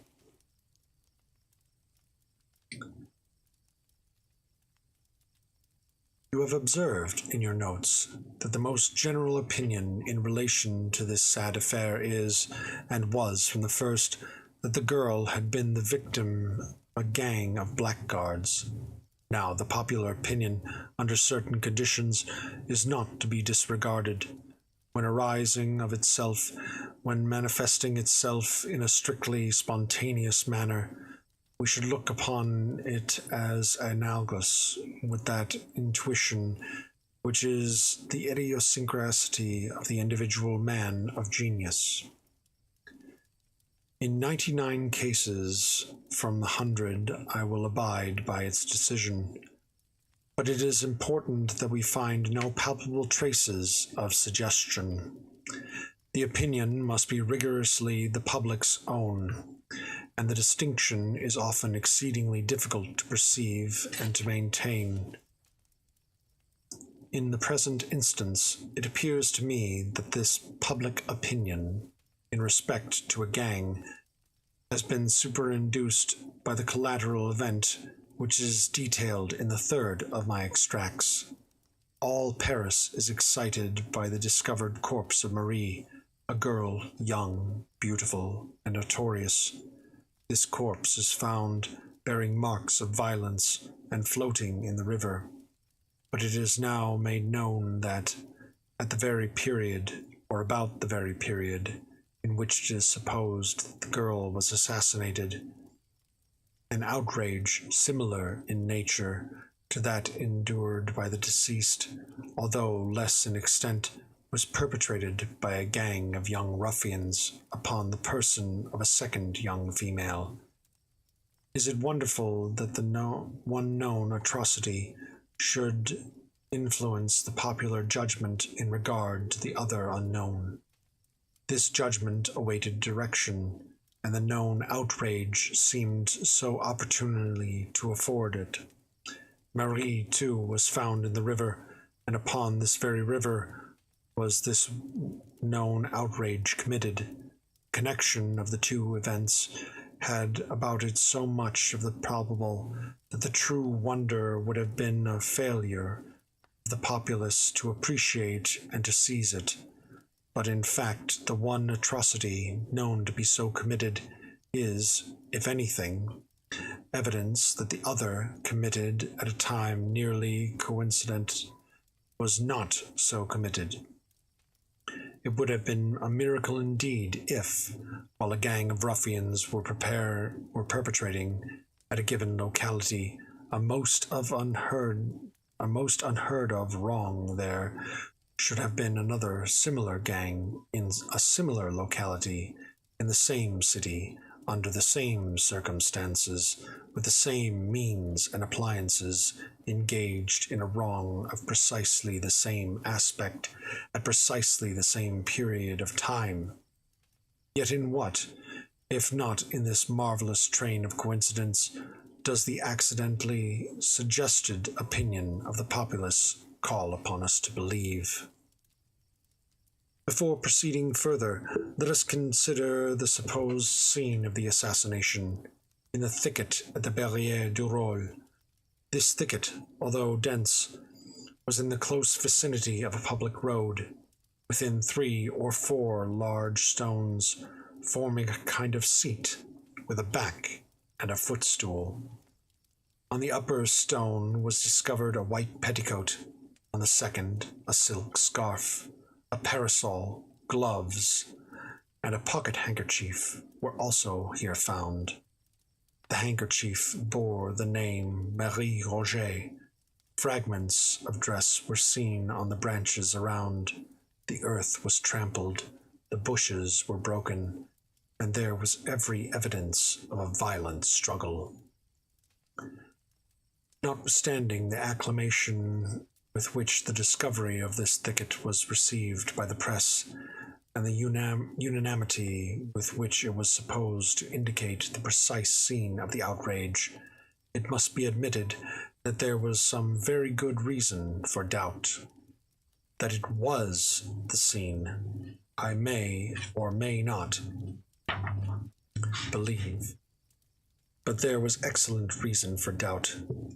Had the true scene been, as Le Commerciel suggested, in the neighborhood of Rue Pavier Saint-André, the perpetrators of the crime, supposing them still resident in Paris, would naturally have been stricken with terror at the public attention thus acutely directed into the proper channel, and, in certain classes of minds, there would have arisen at once a sense of the necessity of some exertion to re-divert this attention, and thus the thicket of the Barrière du Roule having been already suspected, the idea of placing the articles where they were found might have been naturally entertained. There is no real evidence, although Le Soleil so supposes, that the articles discovered had been more than a very few days in the thicket, while there is much circumstantial proof that they could not have remained there without attracting attention. During the 20 days elapsing between the fatal Sunday and the afternoon upon which they were found by the boys, they were all mildewed down hard, says Le Soleil, adopting the opinions of its predecessors, with the action of the rain and stuck together from mildew. The grass had grown around and over some of them. The silk of the parasol was strong, but the threads of it were run together within. The upper part, where it had been doubled and folded, was all mildewed and rotten, and tore on being opened. In respect to the grass having grown around and over some of them, it is obvious that the fact could only have been ascertained from the words, and thus from the recollections of 2 small boys, for these boys removed the articles and took them home before they had been seen by a third party. But the grass will grow, especially in warm and damp weather, such as was that of the period of the murder, as much as 2 or 3 inches in a single day. A parasol lying upon a newly turfed ground might, in a single week, be entirely concealed from sight by the upspringing grass, and touching that mildew upon which the editor of Le Soleil so pertinaciously insists, that he employs the word no less than 3 times in the brief paragraph just quoted. Is he really unaware of the nature of this mildew? Is he to be told that it is one of the many classes of fungus, of which the most ordinary feature is the upspringing and decadence within 24 hours?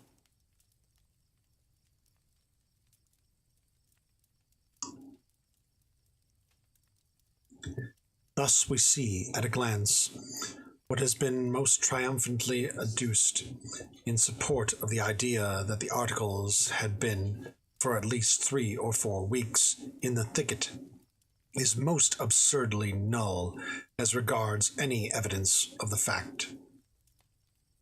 On the other hand, it is exceedingly difficult to believe that these articles could have remained in the thicket specified for a longer period than a single week,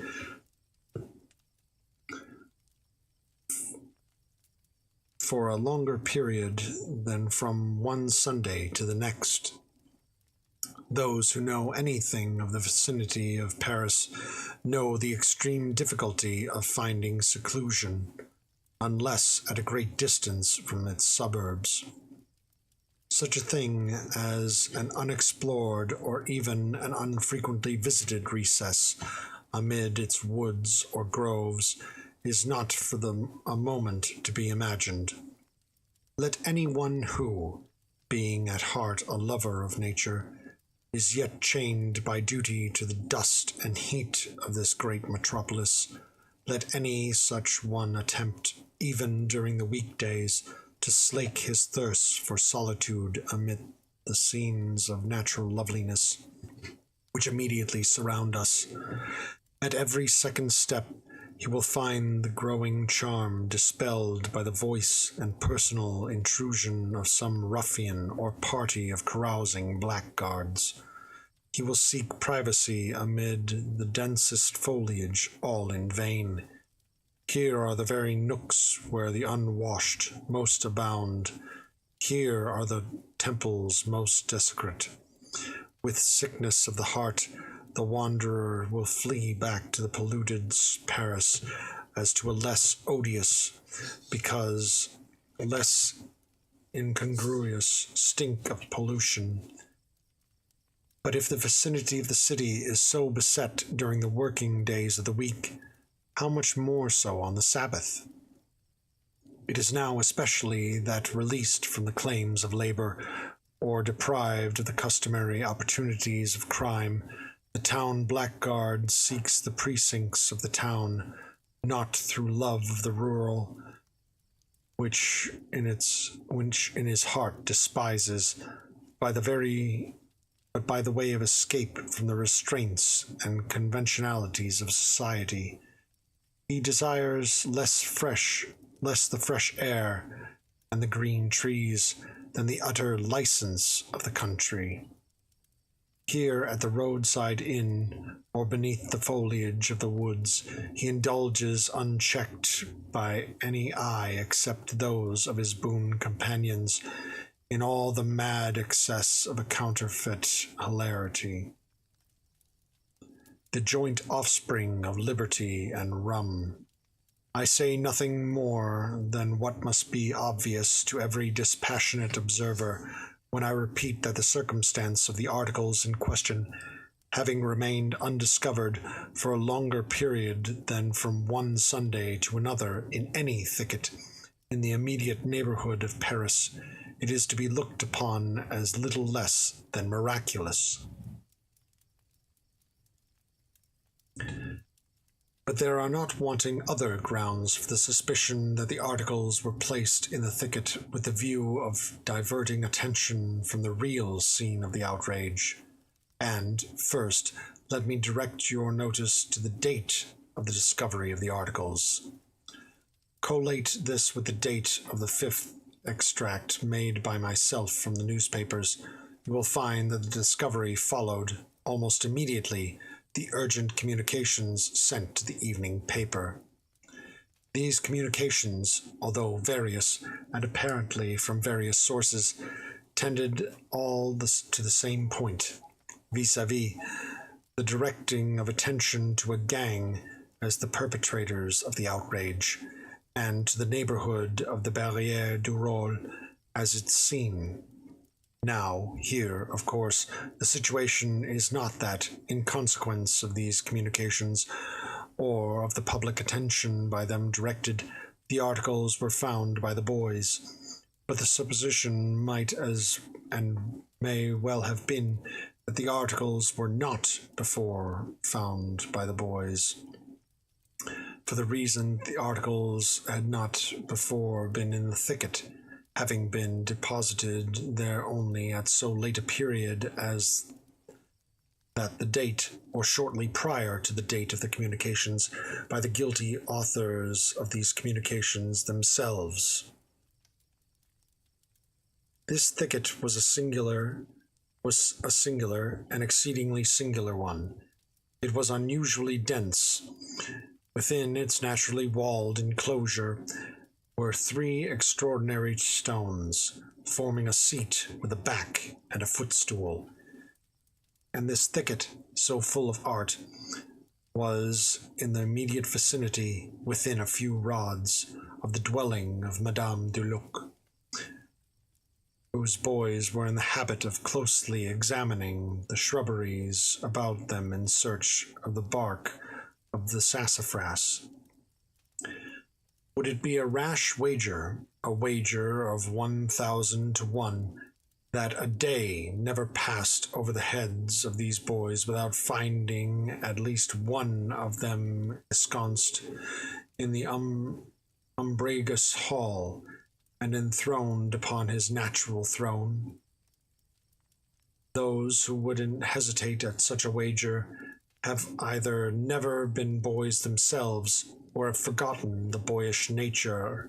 I repeat, it is exceedingly hard to comprehend how the articles could have remained in this thicket undiscovered for a longer period than 1 or 2 days, and that thus there is good ground for suspicion, in spite of the dogmatic ignorance of Le Solier, that they were, at a comparatively late date, deposited where found.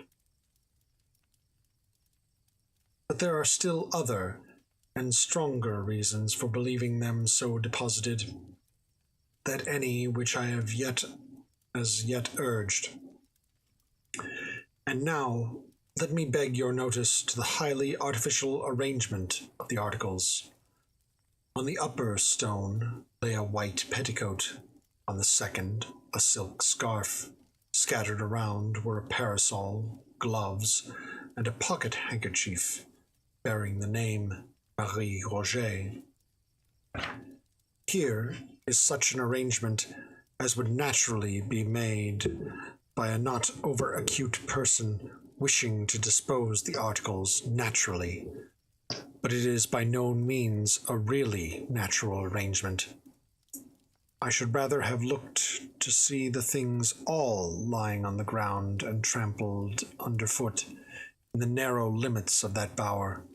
It would have been scarcely possible that the petticoat and scarf should have retained a position upon the stones when subjected to the brushing to and fro of many struggling persons.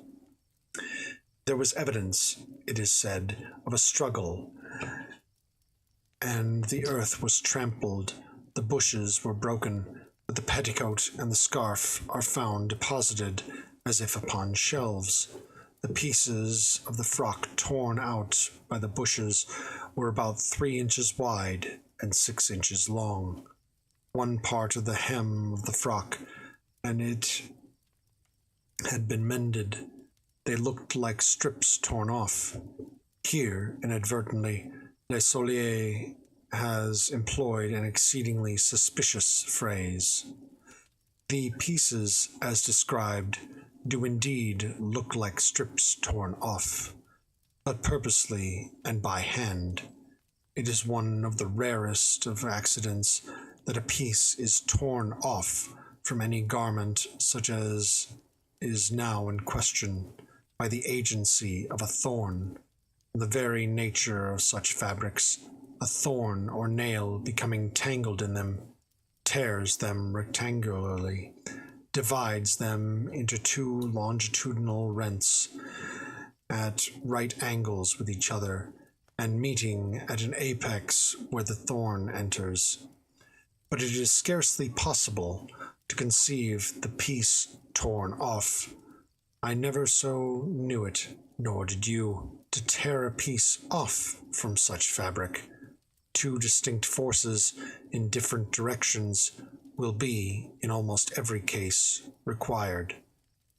If there be 2 edges to the fabric, if, for example, it be a pocket handkerchief, and it is desired to tear from it a slip, then, and then only, will the one force serve the purpose, But in the present case of the question of a dress presenting but one edge, to tear a piece from the interior where no edge is presented could only be effected by a miracle through the agency of thorns, and no one thorn could accomplish it.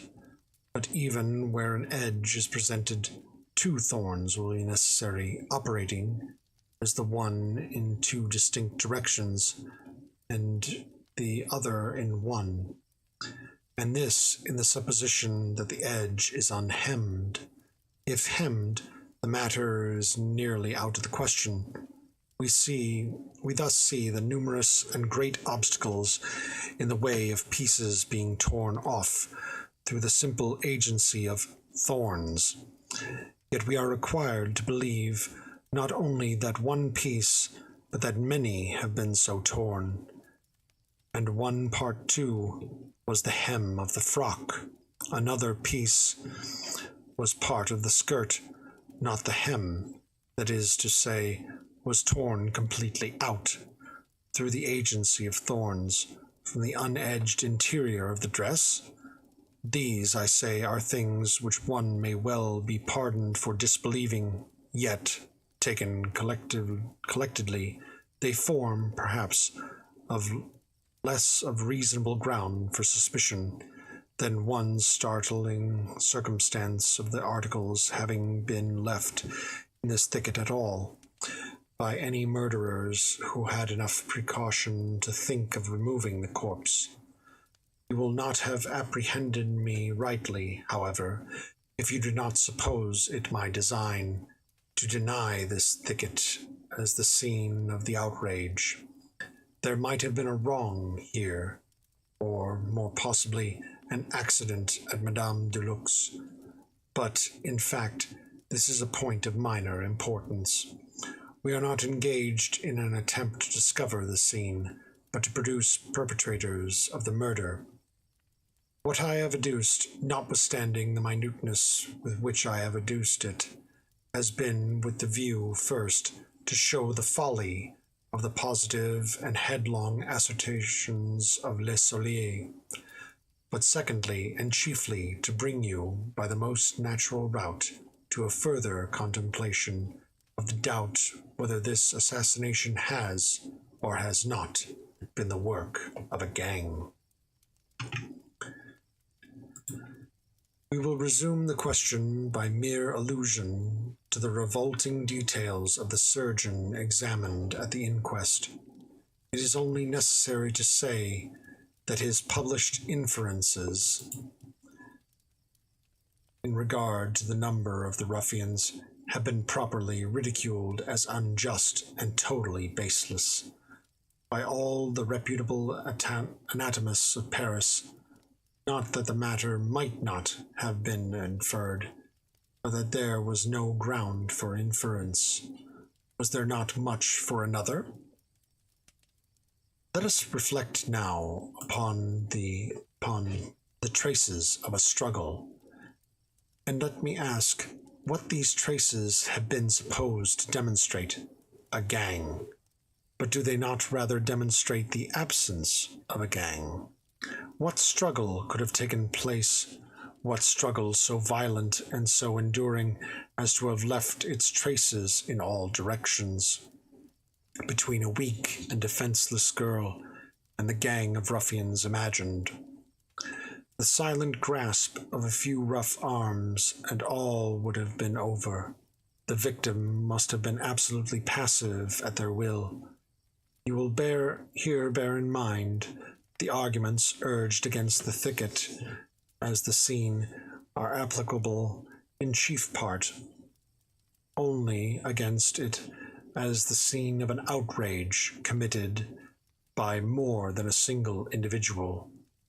If we imagine but one violator, we can conceive, and thus only conceive, the struggle of so violent and so obstinate a nature as to have left the traces apparent.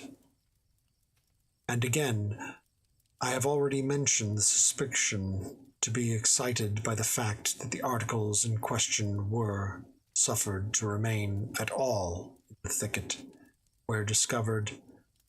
It seems almost impossible that these evidences of guilt should have been accidentally left where found. There was sufficient presence of mind, it is supposed, to remove the corpse, and yet a more positive evidence than the corpse itself, whose features might have been quickly obliterated by decay, is allowed to lie conspicuously in the scene of the outrage. I allude to the handkerchief with the name of the deceased. If this was accident, it was not the accident of a gang. I can imagine it only the accident of an individual. Let us see. An individual has committed the murder. He is alone with the ghost of the departed. He is appalled by what lies motionless before him. The fury of his passion is over, and there is abundant room in his heart for the natural awe of the deed. His is none of that confidence which the presence of numbers inevitably inspires. He is alone, the dead, trembles and is bewildered. Yet there is a necessity for disposing of the corpse. He bears it to the river and leaves behind him the other evidences of his guilt. For it is difficult, if not impossible, to carry all the burden at once, and it will be easy to return for what is left. But in his toilsome journey to the water, his fears redouble within him. The sounds of life encompass his path. A dozen times he hears, or fancies he hears, the step of an observer. Even the very lights from the city bewilder him. Yet in time, and by long and frequent pauses of deep agony, he reaches the river's brink, disposes of his ghastly charge, perhaps through the medium of a boat. But now, what treasure does the world hold? What threat, vengeance could it hold out, which would have power to urge the return of that lonely murderer over that toilsome and perilous path to the thicket and its blood-chilling recollections? He returns not. Let the consequences be what they may. He could not return if he would. His sole thought is immediate escape.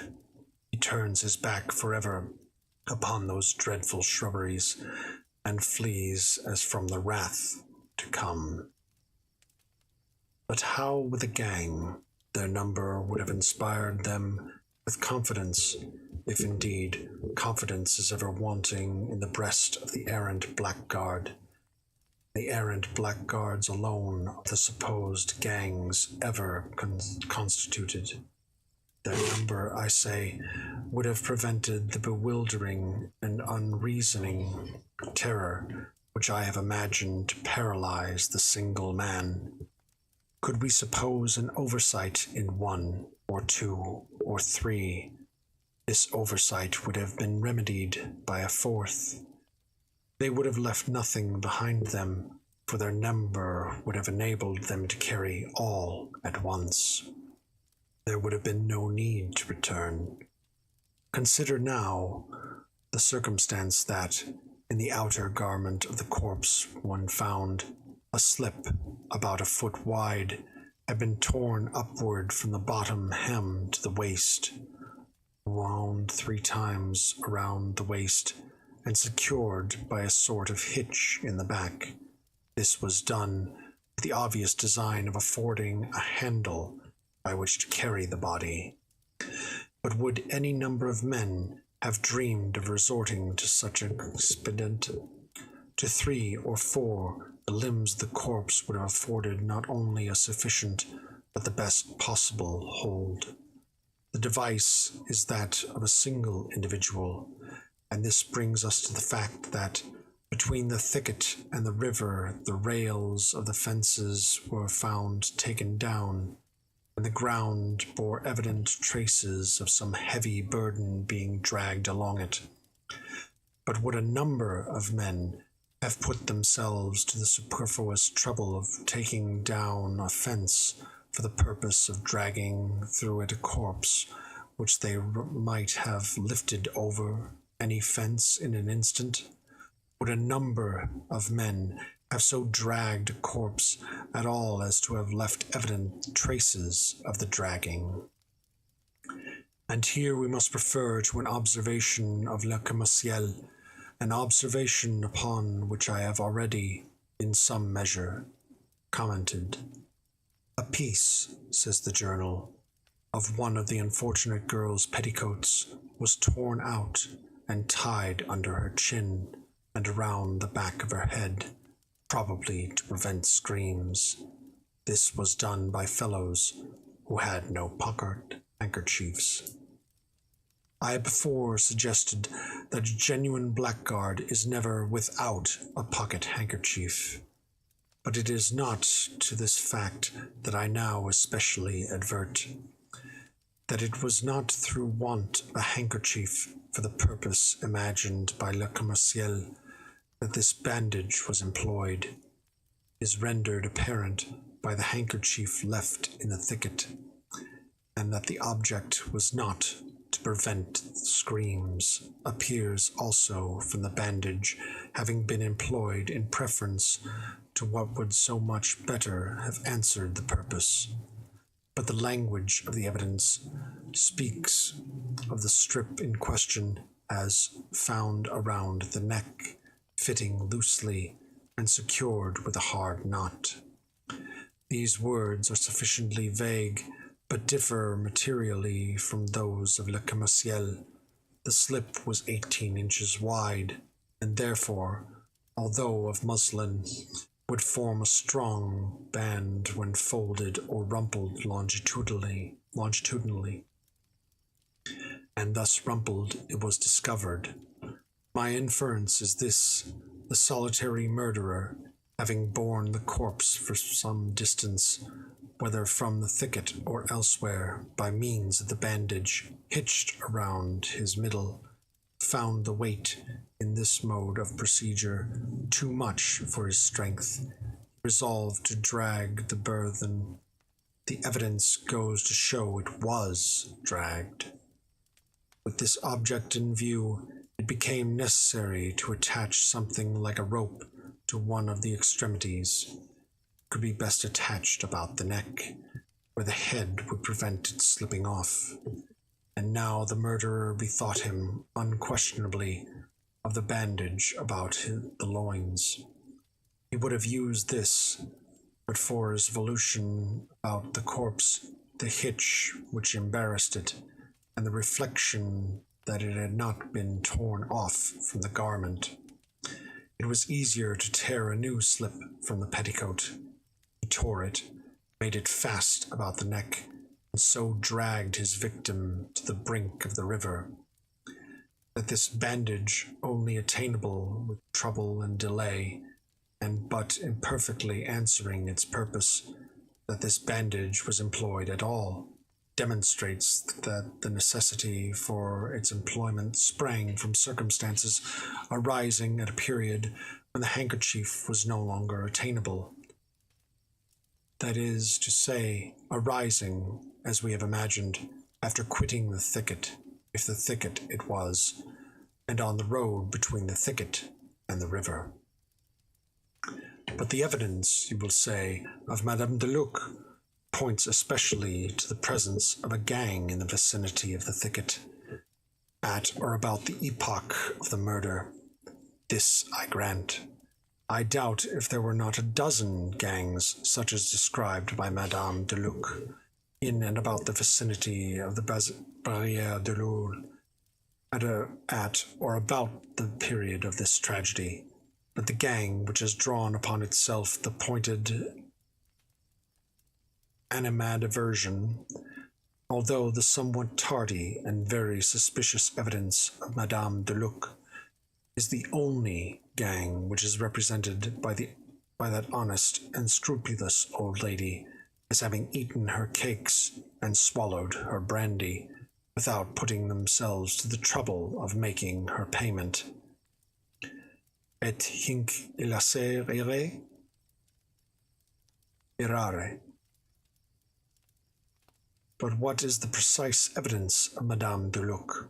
A gang of miscreants made their appearance, behaved boisterously, ate and drank without making payment, followed in the route of the young man and the girl, returned to the inn about dusk, and recrossed the river as if in great haste. Now, this great haste very possibly seemed greater haste in the eyes of Madame de Luc, since she dwelt lingeringly and lamentingly upon her violated cakes and ale for which she might still have entertained a faint hope of compensation.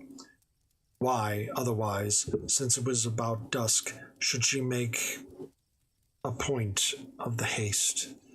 It is no cause of wonder, surely, that even a gang of blackguards should make haste to get home when a wide river is to be crossed in small boats, when the storm impends, and when night approaches.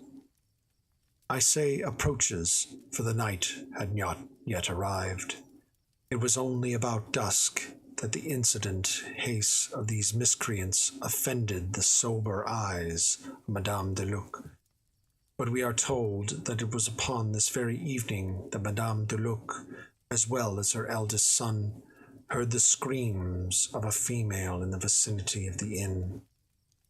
And in what words does Madame de Luc designate the period of the evening at which these screams were heard? It was soon after dark, she says, but soon after dark is at least dark, and about dusk is as certainly daylight. Thus, it is abundantly clear the gang quitted the Barrière du Roule prior to the screams overheard by Madame de Luc, and although, in all the many reports of the evidence, the relative expressions in question are distinctly and invariably employed, just as I have employed them in this conversation with yourself, no notice whatever of the gross discrepancy has, as yet, been taken by any of the public journals, or by any of the myrmidons of police. I shall add but one to the arguments against a gang, but this one has, to my own understanding at least, a weight altogether irresistible. Under the circumstances of a large reward offered, and full pardon to any king's evidence, it is not to be imagined for a moment that some member of a gang of low ruffians, or of any body of men, would not long ago have betrayed his accomplices. Each one of a gang so placed is not so much greedy of a reward or anxious for escape as fearful of betrayal. He betrays eagerly and early that he may not himself be betrayed. That the secret has not been divulged is the very best of proof that it is, in fact, a secret. The horrors of this dark deed are known only to one or two living human beings, and to God. Let us sum up now the meager yet certain fruits of our long analysis. We have attained the idea either of a fatal accident under the roof of Madame de Luc, or of a murder perpetrated in the thicket at the Barrière du Roule by a lover, or at least by an intimate and secret associate of the deceased. This associate is of swarthy complexion, this complexion the hitch in the bandage, and the sailor's knot with which the bonnet ribbon is tied point to a seaman. His companionship with the deceased, a gay but not an abject young girl, designates him as above the grade of the common sailor. Here the well-written and urgent communications to the journals are much in the way of corroboration. The circumstance of the first elopement, as mentioned by Le Mercurier, tends to blend the idea of this seaman with that of the naval officer who is first known to have led the unfortunate into crime. And here, most fitly, comes the consideration of the continued absence of him of the dark complexion. Let me pause to observe that the complexion of this man is dark and swarthy. It was no common swarthiness which constituted the sole point of the remembrance, both in regards Valence and Madame de Luc. But why is this man absent? Was he murdered by the gang? If so, why are there only traces of the assassinated girl? The scene of the two outrages will naturally be supposed identical. And where is his corpse? The assassins would most probably have disposed of both in the same way. But it may be said that this man lives, and is deterred from making himself known through dread of being charged with the murder. This consideration might be supposed to operate upon him now, at this late period, since it has been given in evidence that he was seen with Marie, but it would have had no force at the period of the deed.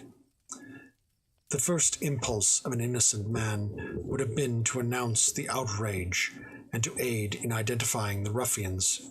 This policy would have suggested he had been seen with the girl. He had crossed the river with her in an open ferry boat. The denouncing of the assassins would have appeared, even to an idiot, the surest and sole means of relieving himself from suspicion. We cannot suppose him, on the night of that fatal Sunday, both innocent himself and incognizant of an outrage committed. Yet only under such circumstances is it possible to imagine that he would have failed, if alive, in the denouncement of the assassins. And what means are ours of attaining the truth? We shall find these means multiplying and gathering distinctness as we proceed. Let us sift to the bottom of this affair of the first elopement. Let us know the full history of the officer, with his present circumstances, and his whereabouts at the precise period of the murder. Let us carefully compare with each other the various communications sent to the evening paper, in which the object was to inculpate a gang. This done, let us compare these communications both as regards style and MS with those sent to the morning paper at a previous period, and insisting so vehemently upon the guilt of Manet. And, all this done, let us again compare these various communications with the known Mrs. MSS of the officer. Let us endeavour to ascertain, by repeated questionings of Madame de Luc and her boys, as well as of the omnibus driver, Valence, something more of the personal appearance and bearing of the man of dark complexion. Queries, skilfully directed, will not fail to elicit from some of these parties information on this particular point, or upon others, information which the parties themselves may not even be aware of possessing. And let us now trace the boat picked up by the bargeman the morning of Monday, the 23rd of June, and which was removed from the barge office without the cognizance of the officer in attendance, and without the rudder. At some period prior to the discovery of the corpse, with a proper caution and perseverance, we shall infallibly trace this boat.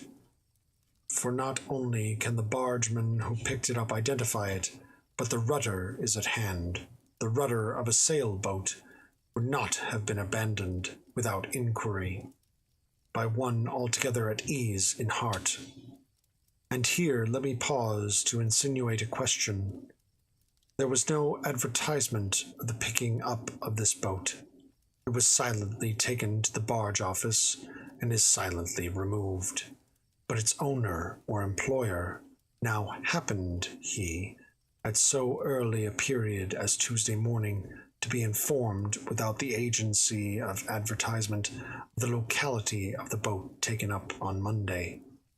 Unless we imagine some connection with the Navy, some personal, permanent connection leading to cognizance of its minute interests, is pretty local news. In speaking of the lonely assassin dragging his burden to the shore, I have already suggested the probability of his availing himself of a boat. Now we are to understand that Marie Roget was precipitated from a boat. This would naturally have been the case. The corpse could not have been trusted to the shallow waters of the shore. The peculiar marks on the back and shoulders of the victim tell of the bottom ribs of a boat. The body was found without weight is also corroborative of the idea. If thrown from the shore, a weight would have been attached. We can only account for its absence by supposing the murderer to have neglected the precaution of supplying himself with it before pushing off. In the act of consigning the corpse to the water, he would unquestionably have noticed his oversight. But then no remedy would have been at hand. Any risk would have been preferred to return to that accursed shore, having rid himself of his ghastly charge. The murderer would have hastened to the city. There, at some obscure wharf, would have leaped on land. But the boat, would he have secured it? He would have been in too great a haste for such things as securing a boat. Moreover, in fastening it to the wharf, he would have felt as if securing evidence against himself. His natural thought would have been to cast from him as far as possible all that had held connection with his crime. He would not only have fled from the wharf, but he would not have permitted the boat to remain. Assuredly, would have cast it adrift. Let us pursue our fancies. In the morning, the wretch is stricken with unutterable horror at finding that the boat has been picked up and detained at a locality which he is in the daily habit of frequenting, at a locality, perhaps, with his duty compels him to frequent. The next night, without daring to ask for the rudder, he removes it. Now, where is that rudderless boat? Let it be one of our first purposes to discover. With the first glimpse we obtain of it, the dawn of our success shall begin. This boat shall guide us with a rapidity which will surprise even ourselves to him who employed it. The midnight of the fatal Sabbath. Corroboration will rise upon corroboration, and the murderer will be traced.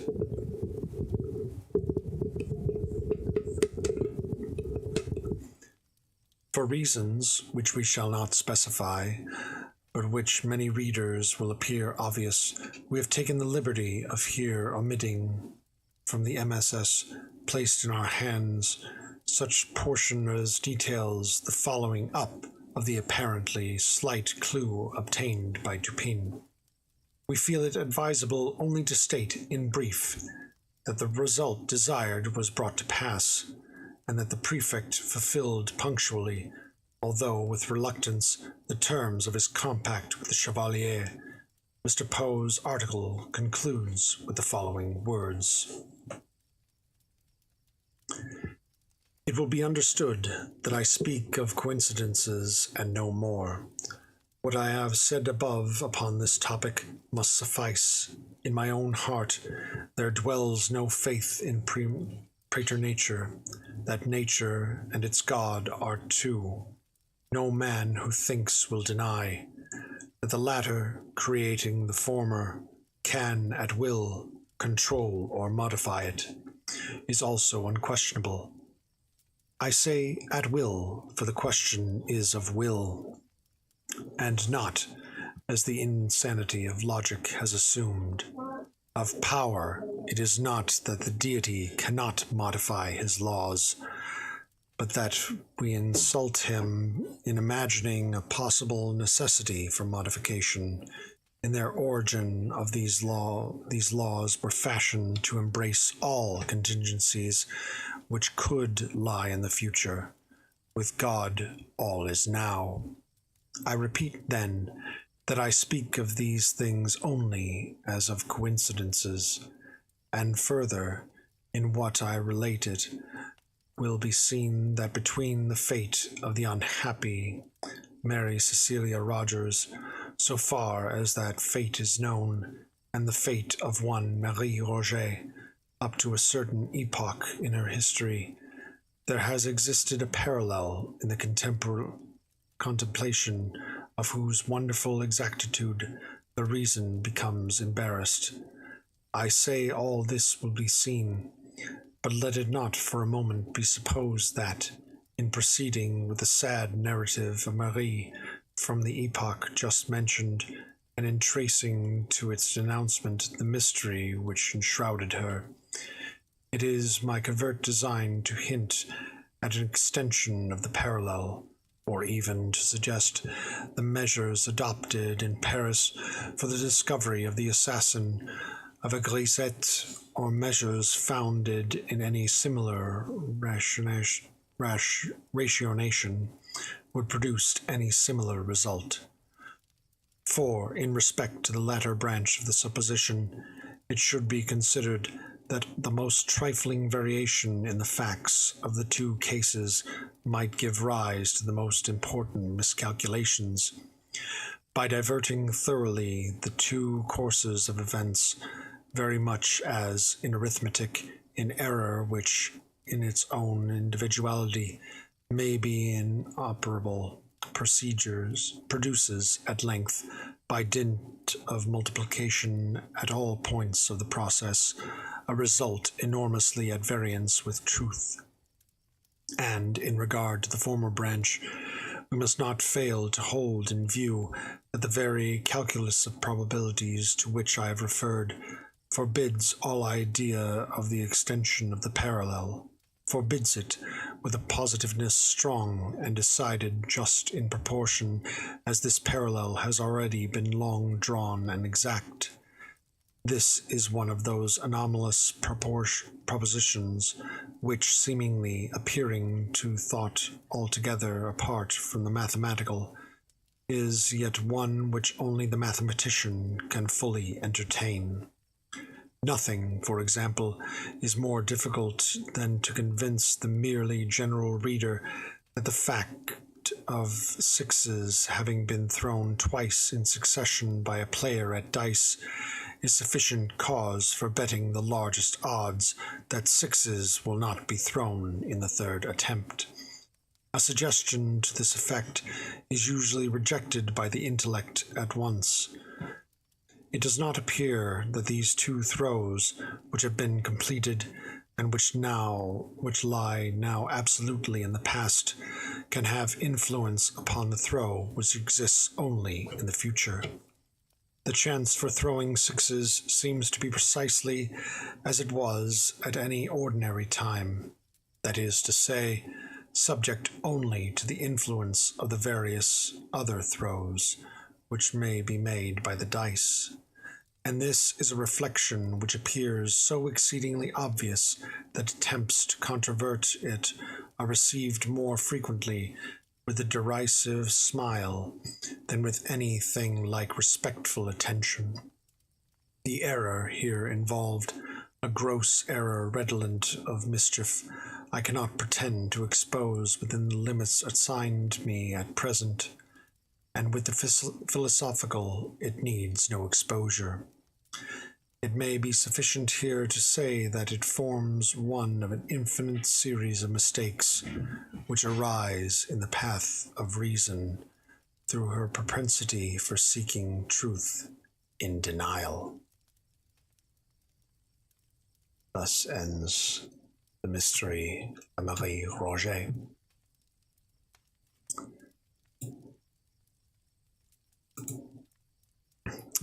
My thoughts on the book, on the writing, is that this character created by Poe, Dupin, is a precursor, and in many ways a parallel to that of Sherlock Holmes by Arthur Conan Doyle, who I believe wrote Sherlock Holmes before Poe.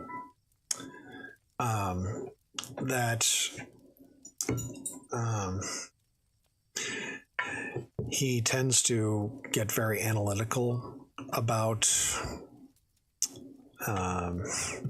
methods of crime scene identification and modern criminology, which is why Conan Doyle was so lauded and eventually became knighted, because it was sort of the precursor and started all this thinking of, well, we know that a crime is committed, but what are the steps that led to it? What is the evidence, and how to follow back that evidence in order to create a narrative of this is what happened. Which a lot of which modern criminology takes its modus operandi from. So, 1 second.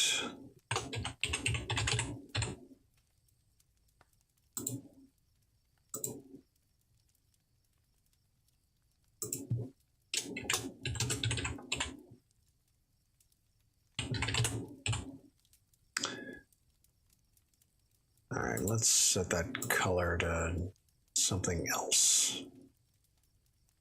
Have it disappear by making it black. Now let's make it red, like the other ones. There we go.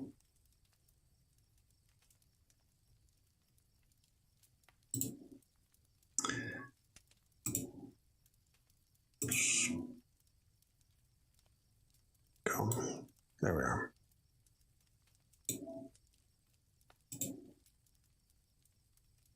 There we are. That looks better. When he was talking about drowning, essentially, there was a quick little reference to using wood in order to stay afloat. Well, at that point in time, they made life preservers with sawdust in it, little bits of wood in it, because that would, allow you to float. The problem is that as water seeps through the fabric containing all of that wood, it eventually swells and causes you to sink. Eventually, but it'll keep you afloat for a while. That was the same life preservers that the people on the Titanic were utilizing.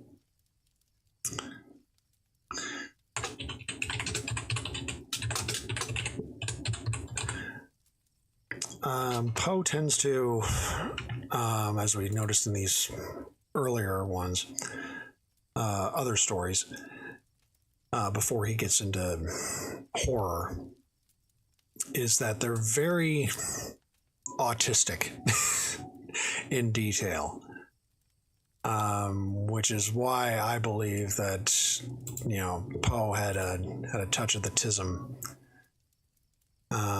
Autism too also can ascertain to social anxiety disorder as well as depression, which Poe definitely suffered from depression, which he eventually ended his existence.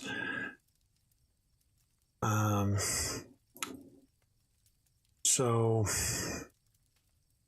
it gets into this massive amount of details of first his balloon flight stuff. I skipped a couple of stories because they're more along the same lines.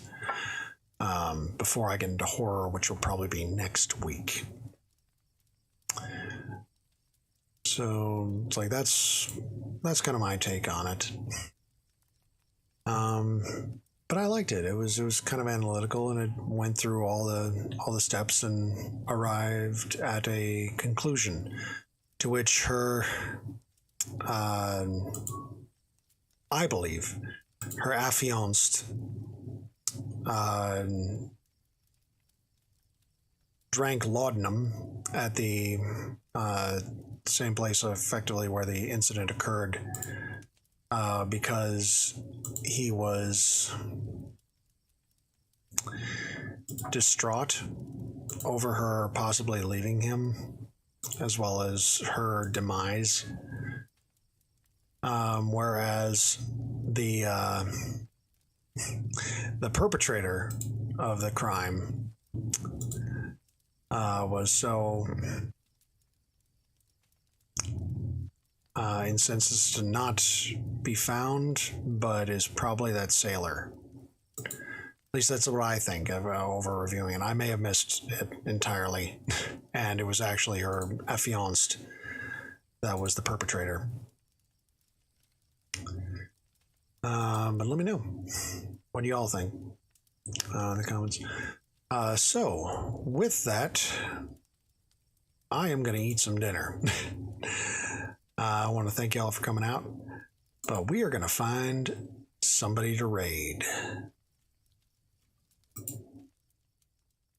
So let's see who is available.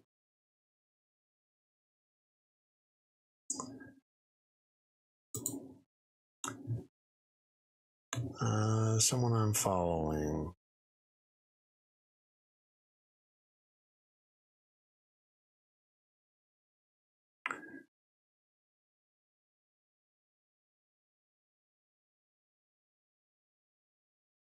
Anime is just about to start. Sarok is playing Moon Knight, or Fortnite, not Moon Knight.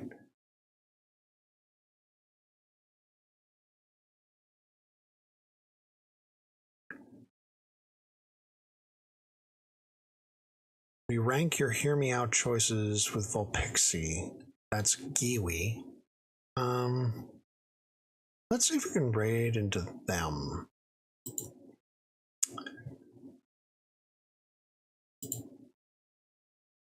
Oh, we can. So, we're going to raid into Giwi. So, let's see now.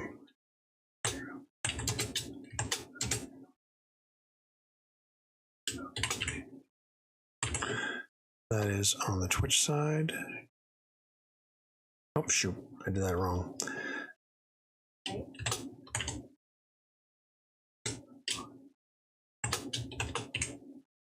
Sorry, I put a space there. All right. Hopefully that should work for y'all. Anyway, I want to thank y'all for coming out, and I will see you next time. Goodbye for now.